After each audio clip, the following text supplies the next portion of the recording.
जुड़ गए? मैं कह रहा हूं जुड़ने वाला आवाज तो नहीं मारोगे ना? राणा सर कह रहे हैं मेरे को आवाज नहीं आनी चाहिए आपके पास। ਲੈ ਹੁਣ ਤੇ व्हाट्सएप कर देना, मेरे को व्हाट्सएप कर देना, ठीक है? ਸਤਿ ਸ਼੍ਰੀ ਅਕਾਲ ਜੀ। ਇੰਡੀਅਨ ਨਿਊਜ਼ ਪੰਜਾਬ ਦੇਖ ਰਹੇ ਹੋ ਤੁਸੀਂ ਤੇ ਮੈਂ ਹਾਂ ਤੁਹਾਡੇ ਨਾਲ ਅਰੁਣ ਆਹੂਜਾ। ਕੱਲੇ ਪੰਜਾਬ ਦੇ ਵਿੱਚ ਨਹੀਂ, ਭਾਰਤ ਭਰ ਦੇ ਵਿੱਚ ਦੁਬਾਰਾ ਤੋਂ ਮੁੜ ਤੋਂ ਕਰੋਨਾ ਦੀ ਆਹਟ ਹੋਣੀ ਸ਼ੁਰੂ ਹੋ ਗਈ ਹੈ। ਦੁਬਾਰਾ ਤੋਂ ਇਹੀ ਮਾਸਕ ਲਗਾਉਣ ਦੀ ਜਿਹੜੀ ਪਰੰਪਰਾ ਹੁਣ ਸਿਰ ਤੇ ਮੰਡਰਾ ਰਹੀ ਹੈ। ਲੋਕਾਂ ਦੇ ਵਿੱਚ ਸਹਿਮ ਦਾ ਮਾਹੌਲ ਹੈ। ਕਿਉਂ ਹੈਗਾ ਮਾਹੌਲ? ਕਿਉਂਕਿ ਕੇਂਦਰ ਤੇ ਸੂਬਾ ਸਰਕਾਰਾਂ ਹਰਕਤ ਦੇ ਵਿੱਚ ਨੇ। ਸੂਬਾ ਸਰਕਾਰਾਂ ਆਪਣੇ ਪੱਧਰ ਤੇ ਪ੍ਰਬੰਧਾਂ ਦਾ ਜਾਇਜ਼ਾ ਲੈ ਰਹੀਆਂ ਨੇ ਤੇ ਦੂਜੇ ਪਾਸੇ ਕੇਂਦਰ ਸਰਕਾਰ ਪਿਛਲੇ ਦਿਨੀ ਇੱਕ ਦਿਨ ਪਹਿਲਾਂ ਪ੍ਰਧਾਨ ਮੰਤਰੀ ਨਰਿੰਦਰ ਮੋਦੀ ਇੱਕ ਹਾਈ ਲੈਵਲ ਮੀਟਿੰਗ ਕਰਕੇ ਹਟੇ ਨੇ। ਉਸ ਤੋਂ ਬਾਅਦ ਨਿਰਦੇਸ਼ ਵੀ ਕੀਤੇ ਗਏ ਨੇ ਅਧਿਕਾਰੀਆਂ ਨੂੰ, ਸਿਹਤ ਵਿਭਾਗ ਦੇ ਅਧਿਕਾਰੀਆਂ ਨੂੰ, ਤੇ ਦੂਜੇ ਪਾਸੇ ਦੇਸ਼ ਭਰ ਦੇ ਲੋਕਾਂ ਨੂੰ ਅਪੀਲ ਵੀ ਕੀਤੀ ਗਈ ਹੈ। ਜੇ ਗੱਲ ਕੀਤੀ ਜਾਵੇ ਪੰਜਾਬ ਦੀ ਤਾਂ ਪੰਜਾਬ ਦੇ ਲੋਕਾਂ ਨੂੰ ਵੀ ਅਪੀਲ ਕੀਤੀ ਗਈ ਹੈ ਤੇ ਉਸ ਤੋਂ ਪਹਿਲਾਂ ਮੁੱਖ ਮੰਤਰੀ ਭਗਵੰਤ ਮਾਨ ਨੇ ਇੱਕ ਮੀਟਿੰਗ ਬੁਲਾਈ ਸੀ, ਹਾਈ ਲੈਵਲ ਮੀਟਿੰਗ, ਸੂਬਾ ਪੱਧਰੀ ਮੀਟਿੰਗ ਸੀਗੀ, ਜਿਸ ਦੇ ਵਿੱਚ ਸਿਹਤ ਵਿਭਾਗ ਦੇ ਸੀਨੀਅਰ ਅਧਿਕਾਰੀ ਮੌਜੂਦ ਸੀਗੇ। ਇਸ ਤੋਂ ਇਲਾਵਾ ਸਿਹਤ ਵਿਭਾਗ ਦੇ ਮੰਤਰੀ ਜਿਹੜੇ ਵਜ਼ੀਰ ਹੈਗੇ ਨੇ ਚੇਤਨ ਸਿੰਘ ਜੋੜਾ ਮਾਜਰਾ, ਉਹ ਵੀ ਮੌਜੂਦ ਰਹੇ। ਉਸ ਤੋਂ ਬਾਅਦ ਮੀਟਿੰਗ ਤੋਂ ਬਾਅਦ ਚੇਤਨ ਸਿੰਘ ਜੋੜਾ ਮਾਜਰਾ ਇੱਕ ਕੇਂਦਰੀ ਸਿਹਤ ਵਿਭਾਗ ਦੀ ਕੇਂਦਰੀ ਮੰਤਰੀ ਜਿਹੜੀ ਮੀਟਿੰਗ ਸੀਗੀ ਸਾਰੇ ਸੂਬਿਆਂ ਦੀ, ਉਹ ਮੀਟਿੰਗ ਵਰਚੁਅਲ ਮੀਟਿੰਗ ਨੂੰ ਅਟੈਂਡ ਕਰ ਲਈ ਗਏ ਨੇ ਤੇ ਉਸ ਤੋਂ ਬਾਅਦ ਮੁੱਖ ਮੰਤਰੀ ਭਗਵੰਤ ਮਾਨ ਨੂੰ ਆਪਣੀ ਰਿਪੋਰਟ ਪੇਸ਼ ਕਰਨਗੇ। ਅੱਗੇ ਸਿਲਸਿਲੇਵਾਰ ਜਾਣਕਾਰੀ ਦਵਾਂਗੇ ਤੁਹਾਨੂੰ ਕਿ ਕੀ ਹੈਗਾ ਕਰੋਨਾ ਦਾ ਨਵਾਂ ਵੇਰੀਐਂਟ, ਲੋਕਾਂ ਨੂੰ ਘਬਰਾਉਣ ਦੀ ਲੋੜ ਹੈਗੀ ਆ ਜਾਂ ਨਹੀਂ ਹੈਗੀ, ਕੀ ਨਿਰਦੇਸ਼ ਜਿਹੜੇ ਭਾਰਤ ਸਰਕਾਰ ਨੇ ਦਿੱਤੇ ਨੇ, ਕੀ ਨਿਰਦੇਸ਼ ਪੰਜਾਬ ਸਰਕਾਰ ਨੇ ਦਿੱਤੇ ਨੇ, ਕੀ ਨਿਰਦੇਸ਼ ਮੁੱਖ ਮੰਤਰੀ ਨੇ ਦਿੱਤੇ ਨੇ ਤੇ ਕੀ ਅਪੀਲ ਸਿਹਤ ਮੰਤਰੀ ਚੇਤਨ ਸਿੰਘ ਜੋੜਾ ਮਾਜਰਾ ਨੇ ਪੰਜਾਬ ਦੇ ਲੋਕਾਂ ਨੂੰ ਕੀਤੀ ਹੈ। ਇੱਕ ਵੱਡੇ ਸਵਾਲ ਇਹ ਜ਼ਰੂਰ ਉੱਠਦੇ ਨੇ ਕਿ ਚੀਨ ਦੇ ਵਿੱਚ ਆਖਰਕਾਰ ਸ਼ੁਰੂਆਤ ਜਿਹੜੀ 2019 ਚ ਚੀਨ ਦੇ ਵੁਹਾਨ ਤੋਂ ਹੋਈ ਸੀਗੀ, ਤਾਂ ਉਹ ਜਿਹੜਾ ਵੇਰੀਐਂਟ ਸੀਗਾ ਆਪਣਾ ਰੂਪ ਲਗਾਤਾਰ ਬਦਲ ਰਿਹਾ ਤੇ ਹੁਣ ਜਿਹੜਾ ਇੱਕ ਨਵਾਂ ਰੂਪ ਇਜਾਤ ਹੋਇਆ ਕਰੋਨਾ ਦਾ, ਬੜਾ ਖਤਰਨਾਕ ਦੱਸਿਆ ਜਾ ਰਿਹਾ, ਜਿਸ ਦਾ ਨਾਮ BF7 ਰੱਖਿਆ ਗਿਆ। ਸੋ ਚੀਨ ਦੇ ਵਿੱਚ ਜ਼ਬਰਦਸਤ ਤਰੀਕੇ ਦੇ ਨਾਲ ਲੋਕਾਂ ਦੀਆਂ ਮੌਤਾਂ ਹੋ ਰਹੀਆਂ ਨੇ। ਲਗਾਤਾਰ ਕਰੋਨਾ ਦੀ ਸਪੀਡ ਹੈ ਜਿਹੜੀ ਉਹ ਮਲਟੀਪਲਾਈ ਹੁੰਦੀ ਜਾ ਰਹੀ ਹੈ। ਸੋ ਇਸੇ ਕਰਕੇ ਭਾਰਤ ਸਰਕਾਰ ਹੈ ਜਿਹੜੀ ਉਹ ਹਰਕਤ ਦੇ ਵਿੱਚ ਆਈ ਹੈ। ਭਾਰਤ ਸਰਕਾਰ ਦੇ ਨਿਰਦੇਸ਼ਾਂ ਤੇ ਸੂਬਾ ਸਰਕਾਰਾਂ ਵੀ ਹਰਕਤ 'ਚ ਆਈਆਂ ਨੇ। ਸੋ ਇਸ ਉੱਤੇ ਗੱਲਬਾਤ ਕਰਾਂਗੇ। ਅੱਜ ਸਾਡੇ ਨਾਲ ਕੁਝ ਮਹਿਮਾਨ ਜੁੜੇ ਨੇ ਵੱਖ-ਵੱਖ ਪੋਲੀਟੀਕਲ ਪਾਰਟੀਆਂ ਤੋਂ ਕਿ ਆਖਿਰਕਾਰ ਕਿਸ ਤਰੀਕੇ ਨਾਲ ਨਜਿੱਠਣਾ ਕਰੋਨਾ ਦੇ ਇਸ ਨਵੇਂ ਵੇਰੀਐਂਟ ਤੋਂ, ਕਿਉਂਕਿ ਇਹ ਕਰੋਨਾ ਕੋਈ ਆਮ ਕਰੋਨਾ ਦਾ ਵੇਰੀਐਂਟ ਨਹੀਂ ਹੈਗਾ। ਜਿਹੜਾ ਪਿਛਲੇ ਸਮੇਂ ਦੌਰਾਨ ਜਿਹੜੀ ਕਰੋਨਾ ਦੇ ਨਾਲ ਅਸੀਂ ਇੱਕ ਲੰਬਾ ਸਮਾਂ ਲੜਾਈ ਲੜੀ ਹੈ, ਉਸ ਕਰੋਨਾ ਨਾਲੋਂ ਕਿਤੇ ਜ਼ਿਆਦਾ ਕਈ ਗੁਣਾ ਖਤਰਨਾਕ ਕਰੋਨਾ ਹੈਗਾ। ਸੋ 16 ਤਰ੍ਹਾਂ ਦੇ ਲੱਛਣ ਹੈਗੇ ਨੇ, 16 ਤਰ੍ਹਾਂ ਦੇ ਲੱਛਣ। ਬੜੀ ਹੈਰਾਨ ਕਰਨ ਵਾਲੀ ਗੱਲ ਹੈਗੀ ਆ, 16 ਤਰ੍ਹਾਂ ਦੇ ਲੱਛਣ ਨੇ ਜਿਹੜੇ ਵਿਅਕਤੀ ਨੂੰ ਇਸ ਤਰੀਕੇ ਦਾ ਵਾਇਰਸ ਜੇਕਰ ਹੋਇਆ ਤਾਂ ਉਸ ਦੇ ਸਰੀਰ ਨੂੰ 16 ਬਿਮਾਰੀਆਂ ਇੱਕੋ ਵਾਰ 'ਚ ਘੇਰਾ ਪਾਉਣਗੀਆਂ। ਕੀ ਹੈਗੇ ਨੇ ਉਹ 16 ਲੱਛਣ? ਬੁਖਾਰ, ਸਿਰ ਦਰਦ, ਸਰੀਰ 'ਚ ਦਰਦ ਹੋਣਾ, ਠੰਡ ਲੱਗਣੀ, ਖਰਾਸ਼ ਹੋਣੀ, ਛਿੱਕਾਂ ਮਾਰਨੀਆਂ, ਸੁੱਕੀ ਖੰਘ, ਉਲਟੀ, ਦਸਤ ਲੱਗਣਾ, ਗਲਾ ਥੱਕਣਾ, ਥਕਾਵਟ, ਭੁੱਖ ਨਾ ਲੱਗਣਾ, ਕਾਂਬਾ ਛਿੜਨਾ, ਗਰਦਨ 'ਚ ਦਰਦ ਮਹਿਸੂਸ ਹੋਣਾ, ਗੰਧ ਵੀ ਨਾ ਆਉਣਾ, ਗੰਧ ਸਮੈਲ ਵੀ ਨਹੀਂ ਆਉਂਦੀ।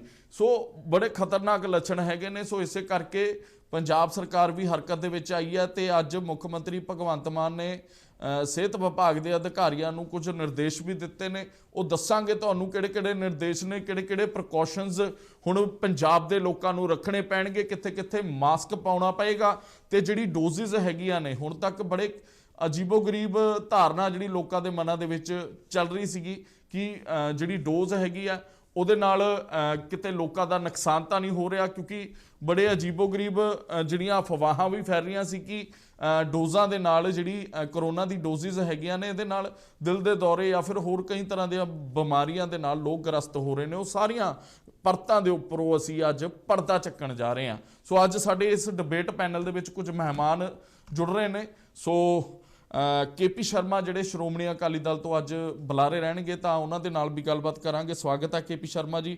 ਕੁਲਜੀਤ ਗੱਗੀ ਜਿਹੜੇ ਕਾਂਗਰਸ ਪਾਰਟੀ ਤੋਂ ਜਿਹੜੇ ਬੁਲਾਰੇ ਹੋਣਗੇ, ਤੁਹਾਡਾ ਵੀ ਸਵਾਗਤ ਕਰਦੇ ਹਾਂ। ਆਮ ਆਦਮੀ ਪਾਰਟੀ ਤੋਂ, ਮਤਲਬ ਕਿ ਰੂਲਿੰਗ ਪਾਰਟੀ ਤੋਂ ਸਰਕਾਰ ਵੱਲੋਂ ਕੀ ਕੁਝ ਨਿਰਦੇਸ਼ ਦਿੱਤੇ ਗਏ ਨੇ, ਕੀ ਕੁਝ ਅਪੀਲ ਕੀਤੀ ਗਈ ਆ, ਕੀ ਕੁਝ ਪ੍ਰੀਕਾਸ਼ਨਸ ਰੱਖਣੀਆਂ ਪੈਣਗੀਆਂ, ਇਹਦੇ ਬਾਰੇ ਵੀ ਹਰੇਕ ਸਵਾਲ ਦਾ ਜਵਾਬ ਦੇਣ ਲਈ ਆਰਪੀਐਸ ਮਲਹੋਤਰਾ ਸੀਨੀਅਰ ਆਗੂ ਹੈਗੇ ਨੇ, ਉਹ ਆਮ ਆਦਮੀ ਪਾਰਟੀ ਵੱਲੋਂ ਅੱਜ ਬੁਲਾਰੇ ਰਹਿਣਗੇ। ਤਾਂ ਬੀਜੇਪੀ ਵੱਲੋਂ ਸੰਜੇ ਟੰਡਨ ਜੀ ਅੱਜ ਦੇ ਜਿਹੜੇ ਬੁਲਾਰੇ ਹੋਣਗੇ। ਤਾਂ ਡਾਕਟਰ ਜਿਹੜੇ ਐਚ.ਕੇ. ਖਰਬੰਦਾ, ਕਿਉਂਕਿ ਅੱਜ ਮੁੱਦਾ ਕਰੋਨਾ ਦਾ ਹੈਗਾ, ਤਾਂ ਕਰੋਨਾ ਨੂੰ ਲੈ ਕੇ ਇੱਕ ਹੈਲਥ ਐਕਸਪਰਟ ਦੀ ਵੀ ਬਹੁਤ ਜ਼ਰੂਰਤ ਸੀਗੀ। So doctor ਐਚ.ਕੇ. ਖਰਬੰਦਾ, ਸਵਾਗਤ ਹੈ ਤੁਹਾਡਾ ਵੀ ਇਸ ਡਿਬੇਟ ਪੈਨਲ ਦੇ ਵਿੱਚ। ਸਭ ਤੋਂ ਪਹਿਲਾ ਸਵਾਲ ਮੇਰਾ ਆਮ ਆਦਮੀ ਪਾਰਟੀ ਦੇ ਬੁਲਾਰੇ ਆਰਪੀਐਸ ਮਲਹੋਤਰਾ ਜੀ ਨੂੰ। ਮਲਹੋਤਰਾ ਜੀ, ਅੱਜ ਮੁੱਖ ਮੰਤਰੀ ਭਗਵੰਤ ਮਾਨ ਜੀ ਨੇ ਇੱਕ ਹਾਈ ਲੈਵਲ ਮੀਟਿੰਗ ਬੁਲਾਈ ਸੀਗੀ, ਉਸ ਮੀਟਿੰਗ ਦੇ ਵਿੱਚ ਕੀ ਕੁਝ ਡਿਸੀਜਨ ਲਏ ਗਏ ਨੇ, ਥੋੜਾ ਚਾਨਣਾ ਪਾਓ ਇਹਦੇ ਤੇ।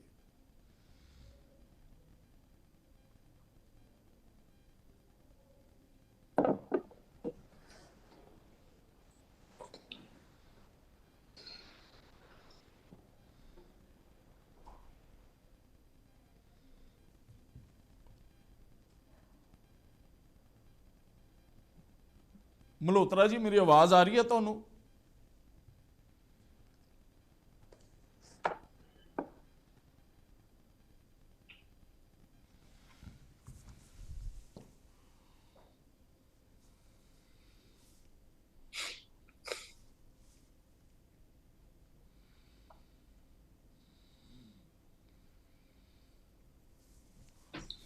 ਤਾਂ ਮਲਹੋਤਰਾ, ਕੋਈ ਟੈਕਨੀਕਲ ਇਸ਼ੂ ਆ ਰਿਹਾ ਤਾਂ ਮਲਹੋਤਰਾ ਜੀ ਦੇ ਕੋਲ ਵਾਪਸ ਦੁਬਾਰਾ ਜੁੜਾਂਗੇ। ਉਸ ਤੋਂ ਪਹਿਲਾਂ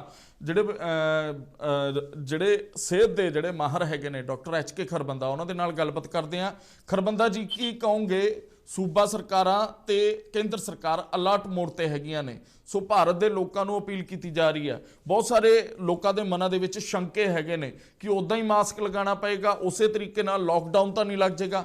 ਬੜੇ ਸਵਾਲ ਹੈਗੇ ਨੇ। ਸੋ ਇਸ ਕਰੋਨਾ ਦੇ ਇਸ ਵੇਰੀਐਂਟ ਤੋਂ ਕਿਸ ਤਰੀਕੇ ਨਾਲ ਬਚਿਆ ਜਾ ਸਕਦਾ ਹੈ? ਇੱਕ ਬਹੁਤ ਬਹੁਤ ਸ਼ੁਕਰੀਆ ਜੀ। ਗੱਲ ਇਹ ਹੈ ਕਿ BF7 ਜਿਹੜਾ ਨਵਾਂ ਵੇਰੀਐਂਟ ਹੈ, ਇਹ ਓਮਿਕਰੋਨ ਦਾ ਹੀ ਮਿਊਟੇਟਡ ਵਾਇਰਸ ਹੈ, ਉसी ਦਾ ਰੂਪ ਹੈ। ਸੋ ਇਹ ਫੈਲਦਾ ਬਹੁਤ ਤੇਜ਼ੀ ਨਾਲ ਹੈ, ਲੇਕਿਨ ਇਹਦੀ ਵਿਰੂਲੈਂਸ ਘੱਟ ਹੈ, ਵਾਇਰਲ ਸ਼ਕਤੀ, ਮਾਰਕ ਸ਼ਕਤੀ ਬਹੁਤ ਘੱਟ ਹੈ। ਸੋ ਇਸ ਕਰਕੇ ਆਮ ਜਨਤਾ ਨੂੰ ਬਹੁਤ ਜ਼ਿਆਦਾ ਡਰਨ ਦੀ ਲੋੜ ਨਹੀਂ ਹੈ। ਇਹ ਚੰਗੀ ਖਬਰ ਹੈ ਸਾਡੇ ਵਾਸਤੇ, ਹਿੰਦੁਸਤਾਨ ਵਾਸਤੇ। ਕਿਉਂਕਿ ਸਾਡੇ 'ਚ 90 ਤੋਂ 95% ਲੋਕਾਂ 'ਚ ਹਰਡ ਇਮਿਊਨਿਟੀ ਆ ਚੁੱਕੀ। ਅਸੀਂ ਲੋਕ ਵੈਕਸੀਨੇਟਡ ਹੈਗੇ ਆ। ਜੇ ਓਮਿਕਰੋਨ, ਔਰ ਆਲਮੋਸਟ ਸਾਰੇ ਹਿੰਦੁਸਤਾਨ 'ਚ ਓਮਿਕਰੋਨ ਹੋ ਚੁੱਕਾ ਹੈ, ਇਹ ਉसी ਦਾ ਵੇਰੀਐਂਟ ਹੈ। ਇਸ ਲਈ ਬਹੁਤ ਜ਼ਿਆਦਾ ਕੋਈ ਡਰਨ ਵਾਲੀ ਗੱਲ ਨਹੀਂ, ਲੇਕਿਨ एहतियात बरतनी है, सावधान रहना है। किन्ने रहना है? ਜਿਹੜੇ ਇਮਿਊਨੋ ਕੰਪਰੋਮਾਈਜ਼ਡ ਲੋਕ, ਜਿਹੜੇ ਕੋਮੋਰਬਿਡ ਲੋਕ ਨੇ, ਉਹ ਕੌਣ ਨੇ? ਜਿਹੜੇ ਹਾਰਟ ਦੇ ਮਰੀਜ਼ ਨੇ, ਜਿਨ੍ਹਾਂ ਦੀ ਡਾਇਬੀਟੀਜ਼ ਅਨਕੰਟਰੋਲਡ ਹੈ, ਜਿਹੜੇ ਕੈਂਸਰ ਦੇ ਮਰੀਜ਼ ਨੇ, ਜਿਨ੍ਹਾਂ ਦੇ ਆਰਗਨ ਟ੍ਰਾਂਸਪਲਾਂਟ ਹੋਏ ਨੇ, ਜਿਨ੍ਹਾਂ ਦੀ ਏਜ 65 ਸਾਲ ਤੋਂ ਉੱਪਰ ਹੈ। ਸੋ ਬਜ਼ੁਰਗਾਂ ਵਾਸਤੇ, ਸੀਨੀਅਰ ਸਿਟੀਜ਼ਨ ਜਿੰਨੇ ਨੇ, ਪਲੱਸ ਜਿੰਨੇ ਬਿਮਾਰੀ, ਗੰਭੀਰ ਰੋਗਾਂ ਤੋਂ ਜਿਹੜੇ ਵੀ ਬਿਮਾਰ ਨੇ, ਉਹ ਚਾਹੇ ਕਿਸੇ ਵੀ ਏਜ ਦੇ ਹੋਣ, ਇਹਨਾਂ ਸਾਰਿਆਂ ਨੂੰ ਇਹਤਿਆਤ ਵਰਤਣ ਦੀ ਲੋੜ ਹੈ। ਇਹਨਾਂ ਨੂੰ ਘਰ ਤੋਂ ਬਾਹਰ ਕੋਸ਼ਿਸ਼ ਕਰਨ ਕਿ ਨਾ ਜਾਣ, ਔਰ ਇਹਨਾਂ ਦੇ ਫੈਮਿਲੀ ਵਾਲੇ ਵੀ। ਕਿਉਂਕਿ ਦੇਖੋ, ਜੇ ਘਰ 'ਚ ਆ ਗਿਆ ਤੇ, ਕਿਉਂਕਿ ਮੈਂ ਤੁਹਾਨੂੰ ਦੱਸਿਆ ਓਮਿਕਰੋਨ ਹੈ, ਇਹ ਫੈਲਦਾ ਬਹੁਤ ਜਲਦੀ ਹੈ। ਜੇ ਆ ਗਿਆ ਤੇ ਅਗਲੇ 2 ਜਾਂ 3 ਦਿਨ 'ਚ ਪੂਰੀ ਫੈਮਿਲੀ ਨੂੰ ਹੋਏਗਾ, ਇਹ ਛੱਡਦਾ ਨਹੀਂ। ਇਹੀ ਇਸ ਵਾਇਰਸ ਦੀ ਖਾਸੀਅਤ ਹੈ। BF7 ਵੀ ਇसी ਦਾ ਵੇਰੀਐਂਟ ਹੈ। ਲੇਕਿਨ ਹਾਂ, ਹਲੇ ਜੀਨੋਮ ਟੈਸਟਿੰਗ ਸ਼ੁਰੂ ਕਰ ਦਿੱਤੀ ਹੈ ਸਰਕਾਰਾਂ ਨੇ। ਜੇ ਆਉਣ ਵਾਲੇ 15 ਦਿਨਾਂ 'ਚ ਸਾਡੇ ਕੋਲ ਰਿਜ਼ਲਟ ਆਉਣਗੇ, ਜੇ ਕੋਈ ਨਵਾਂ ਵੇਰੀਐਂਟ ਆਉਂਦਾ ਹੈ, ਫਿਰ ਜ਼ਰੂਰ ਘਬਰਾਹਟ ਦੀ ਲੋੜ ਹੈ। ਤੇ ਸੂਬਾ ਸਰਕਾਰਾਂ ਨੂੰ ਤੇ ਦੇਸ਼ ਦੀਆਂ ਸਰਕਾਰਾਂ ਨੂੰ ਇਹ ਅਪੀਲ ਹੈ ਕਿ ਬੈਕ ਹੈਂਡ 'ਚ ਤਿਆਰੀ ਜ਼ਰੂਰ ਕਰ ਲੈਣੀ ਚਾਹੀਦੀ ਹੈ। ਤਿਆਰੀ, ਕਿਉਂਕਿ ਦੇਖੋ, ਇਹ ਆਇਆ ਕਿੱਥੋਂ? ਚਾਈਨਾ ਨੇ ਕੀ ਕੀਤਾ? ਜ਼ੀਰੋ ਟੋਲਰੈਂਸ ਪਾਲਿਸੀ ਸੀ। 3 ਸਾਲ ਲਾਕਡਾਊਨ ਲਗਾ ਕੇ ਰੱਖਿਆ, ਜ਼ੀਰੋ ਟੋਲਰੈਂਸ ਪਾਲਿਸੀ ਰੱਖੀ। ਜਦੋਂ ਉੱਥੇ ਦੇ ਲੋਕਾਂ ਨੇ ਵਿਰੋਧ ਕੀਤਾ ਤਾਂ ਇੱਕਦਮ ਹਟਾਤੀ। ਉਹ ਇੱਕਦਮ ਹਟਾਉਣ ਨਾਲ ਹੁਣ ਉੱਥੇ ਪਹਿਲੀ ਵੇਵ ਆਈ ਹੈ। ਪਹਿਲੀ ਆਏਗੀ, ਦੂਜੀ ਆਏਗੀ, ਤੀਜੀ ਆਏਗੀ। ਉੱਥੇ ਤੇ ਹਲੇ 1.5 ਸਾਲ ਇਹ ਚੱਲੇਗਾ, ਔਰ ਬਹੁਤ ਮੌਤਾਂ ਵੀ ਹੋਣਗੀਆਂ, ਬਹੁਤ ਲੋਕਾਂ ਨੂੰ ਇਨਫੈਕਸ਼ਨ ਵੀ ਆਏਗਾ। ਇਸ ਕਰਕੇ ਹਿੰਦੁਸਤਾਨ ਨੂੰ, ਅਸੀਂ ਕਰੀਬੀ ਦੇਸ਼ ਹਾਂ, ਇਹਤਿਆਤ ਵਰਤਣ ਦੀ ਲੋੜ ਹੈ। ਫਲਾਈਟਸ ਬੰਦ ਕਰਨ ਦੀ ਗੱਲਬਾਤ ਸਾਰੇ ਪਾਸੇ ਡਿਮਾਂਡ ਉੱਠ ਰਹੀ ਹੈ, ਕੀਤੀ ਜਾ ਸਕਦੀ ਹੈ, ਜਾਂ ਬਹੁਤ ਜ਼ਿਆਦਾ ਸਟ੍ਰਿਕਟ ਰੈਗੂਲੇਸ਼ਨਸ ਕਰ ਦੇਣੇ ਚਾਹੀਦੇ ਨੇ ਇੰਟਰਨੈਸ਼ਨਲ ਟਰੈਵਲ ਲਈ। ਸੋ ਇਹਤਿਆਤ ਵਰਤਣ ਦੀ ਲੋੜ ਹੈ, ਤੇ ਕੋਮੋਰਬਿਡ ਇਮਿਊਨੋ ਸਪਰੈਸੈਂਟ ਲੋਕਾਂ ਨੂੰ ਆਪਣਾ ਪੂਰਾ ਖਿਆਲ ਰੱਖਣ ਦੀ ਲੋੜ ਹੈ। ਤੇ ਜੇ ਉਹਨਾਂ ਦਾ ਖਿਆਲ ਰੱਖਣਾ ਹੈ ਤੇ ਉਹਦੀ ਫੈਮਿਲੀ ਵਾਲਿਆਂ ਨੇ ਵੀ ਖਿਆਲ ਰੱਖਣਾ ਹੈ। ਇਸ ਕਰਕੇ ਇਹਤਿਆਤ ਸਾਰਿਆਂ ਨੂੰ ਹੀ ਵਰਤਣ ਦੀ ਲੋੜ ਹੈ, ਲੇਕਿਨ ਘਬਰਾਉਣ ਦੀ ਵੀ ਗੱਲ ਨਹੀਂ ਹੈ। ਅੱਛਾ ਖਰਬੰਦਾ ਜੀ, ਪਿਛਲੇ ਸਮੇਂ ਦੌਰਾਨ ਅਸੀਂ ਦੇਖਿਆ ਸੀ ਤੁਸੀਂ ਬੜੀ ਇੰਟਰਨੈਟ ਤੇ ਸੋਸ਼ਲ ਮੀਡੀਆ ਰਾਹੀਂ ਅੱਛੀਆਂ ਸੇਵਾਵਾਂ ਪ੍ਰਦਾਨ ਕੀਤੀਆਂ ਸੀਗੀਆਂ। ਕਰੋਨਾ ਤੋਂ ਬਚਣ ਦੇ ਉਪਾਅ ਵੀ ਤੁਸੀਂ ਰੋਜ਼ਾਨਾ ਦੱਸਦੇ ਸੀਗੇ। ਸੋ ਇਸ ਵਾਰ ਵੀ ਇਸ ਤਰ੍ਹਾਂ ਦਾ ਉਪਰਾਲਾ ਤੁਹਾਡੇ ਵੱਲੋਂ ਵੱਖਰੇ ਤੌਰ ਤੇ ਕੀਤਾ ਜਾਏਗਾ? ਸਰਕਾਰਾਂ ਤਾਂ ਆਪਣੀ ਕੋਸ਼ਿਸ਼ਾਂ ਜਾਰੀ ਰੱਖ ਰਹੀਆਂ, ਪਰੰਤੂ ਤੁਸੀਂ ਇਸ ਤਰ੍ਹਾਂ ਦਾ ਉਪਰਾਲਾ ਕਰਨ ਜਾ ਰਹੇ ਹੋ ਇਸ ਵਾਰ? ਬਿਲਕੁਲ ਬਿਲकुल, ਮੈਂ ਸਵੇਰੇ ਅੱਜ ਰਿਕਾਰਡਿੰਗ ਕੀਤੀ ਸੀ ਤੇ ਹੁਣ ਮੇਰੇ ਚੈਨਲ ਤੇ ਪੈਰਲਲ ਲਾਈਵ ਚੱਲ ਰਿਹਾ ਹੈ। ਡਾਕਟਰ ਰਵੀ ਗੋਡਸੇ USA ਦੇ ਸਪੈਸ਼ਲਿਸਟ ਨੇ, ਪੂਰੇ ਵਿਸ਼ਵ 'ਚ ਬੜੇ ਵਧੀਆ ਸਪੈਸ਼ਲਿਸਟ ਗਿਣੇ ਜਾਂਦੇ ਨੇ। ਉਹਨਾਂ ਨਾਲ ਜੀ ਸਵੇਰੇ ਮੈਂ 20 ਮਿੰਟ ਦਾ ਇੰਟਰਵਿਊ ਅਸੀਂ ਦੋਨਾਂ ਨੇ ਆਪਸ 'ਚ ਗੱਲਬਾਤ ਕੀਤੀ ਹੈ ਔਰ ਇਹੀ ਉਹਦਾ ਰਿਜ਼ਲਟ ਨਿਕਲਿਆ। ਉਹਨਾਂ ਨੇ ਮੈਨੂੰ ਕੁਝ ਨਵੀਆਂ ਦਵਾਈਆਂ ਦਸੀਆਂ ਨੇ ਜਿਹੜੀਆਂ ਭਾਰਤ ਸਰਕਾਰ ਨੇ ਹਲੇ ਅਲਾਉ ਨਹੀਂ ਕੀਤੀਆਂ। ਉਹਨਾਂ ਨੇ ਕਿਹਾ ਕਿ ਭਾਰਤ ਨੂੰ ਉਹਨਾਂ ਦਵਾਈਆਂ ਨੂੰ ਅਲਾਉ ਕਰ ਦੇਣਾ ਚਾਹੀਦਾ। ਉਹਦੇ ਨਾਲ ਸਵੇਰੇ ਉਹਨਾਂ ਨਾਲ ਮੇਰੀ ਗੱਲ ਹੋਈ ਹੈ। ਕੱਲ ਪ੍ਰਧਾਨ ਮੰਤਰੀ ਨਰਿੰਦਰ ਮੋਦੀ ਨੇ ਨੇਜ਼ਲ ਵੈਕਸੀਨ ਵੀ ਅਲਾਉ ਕਰ ਦਿੱਤੀ ਸੀ, ਲੇਕਿਨ ਉਹ ਕਹਿੰਦੇ ਨੇ ਕਿ ਨੇਜ਼ਲ ਵੈਕਸੀਨ ਇੰਨੀ ਜ਼ਿਆਦਾ ਕਾਮਯਾਬ ਹੋਣ ਦੇ ਚਾਂਸਸ ਘੱਟ ਨੇ।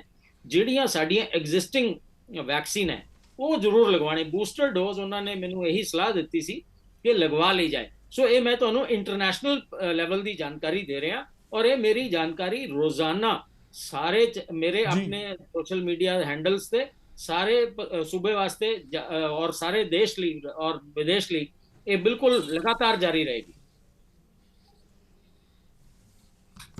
ਅੱਛਾ ਠੀਕ ਹੈ, ਤੁਹਾਡੇ ਕੋਲ ਵਾਪਸ ਆਉਂਦੇ ਹਾਂ ਅਸੀਂ।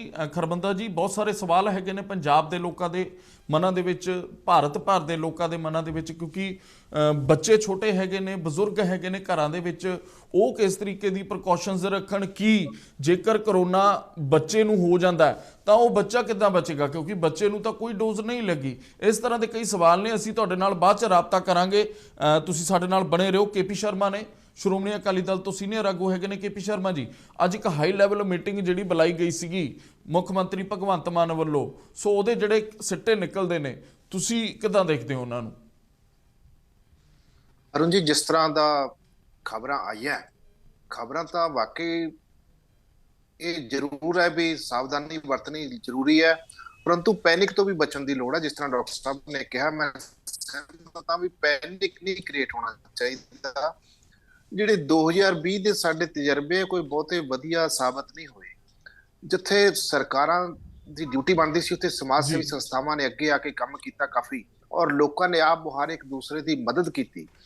ਔਰ ਤੁਸੀਂ ਦੇਖੋ 2020 ਚ ਜਦੋਂ ਲੋਕਡਾਊਨ ਲੱਗਿਆ ਜੀ, ਉਸ ਸਮੇਂ ਕਰੋਨਾ ਨਾਲੋਂ ਵੀ ਜਿਹੜੀ ਜ਼ਿਆਦਾ ਮੌਤਾਂ ਹੋਈਆਂ ਸੀ ਉਹ ਭੁੱਖਮਰੀ ਕਰਕੇ ਔਰ ਡਰ ਕਰਕੇ ਹੋ ਗਈਆਂ ਸੀ, ਕਿਉਂਕਿ ਜਿਹੜੇ ਬੰਦੇ ਦੀ ਇਮਿਊਨਿਟੀ ਕਮਜ਼ੋਰ ਹੈ, ਬਿਮਾਰ ਹੈ ਆਲਰੇਡੀ, ਉਹਦੇ ਤੇ ਡਰ ਜਿਹੜਾ ਹੈਗਾ ਉਹ ਜ਼ਿਆਦਾ ਪ੍ਰਭਾਵ ਪਾ ਗਿਆ ਜੀ।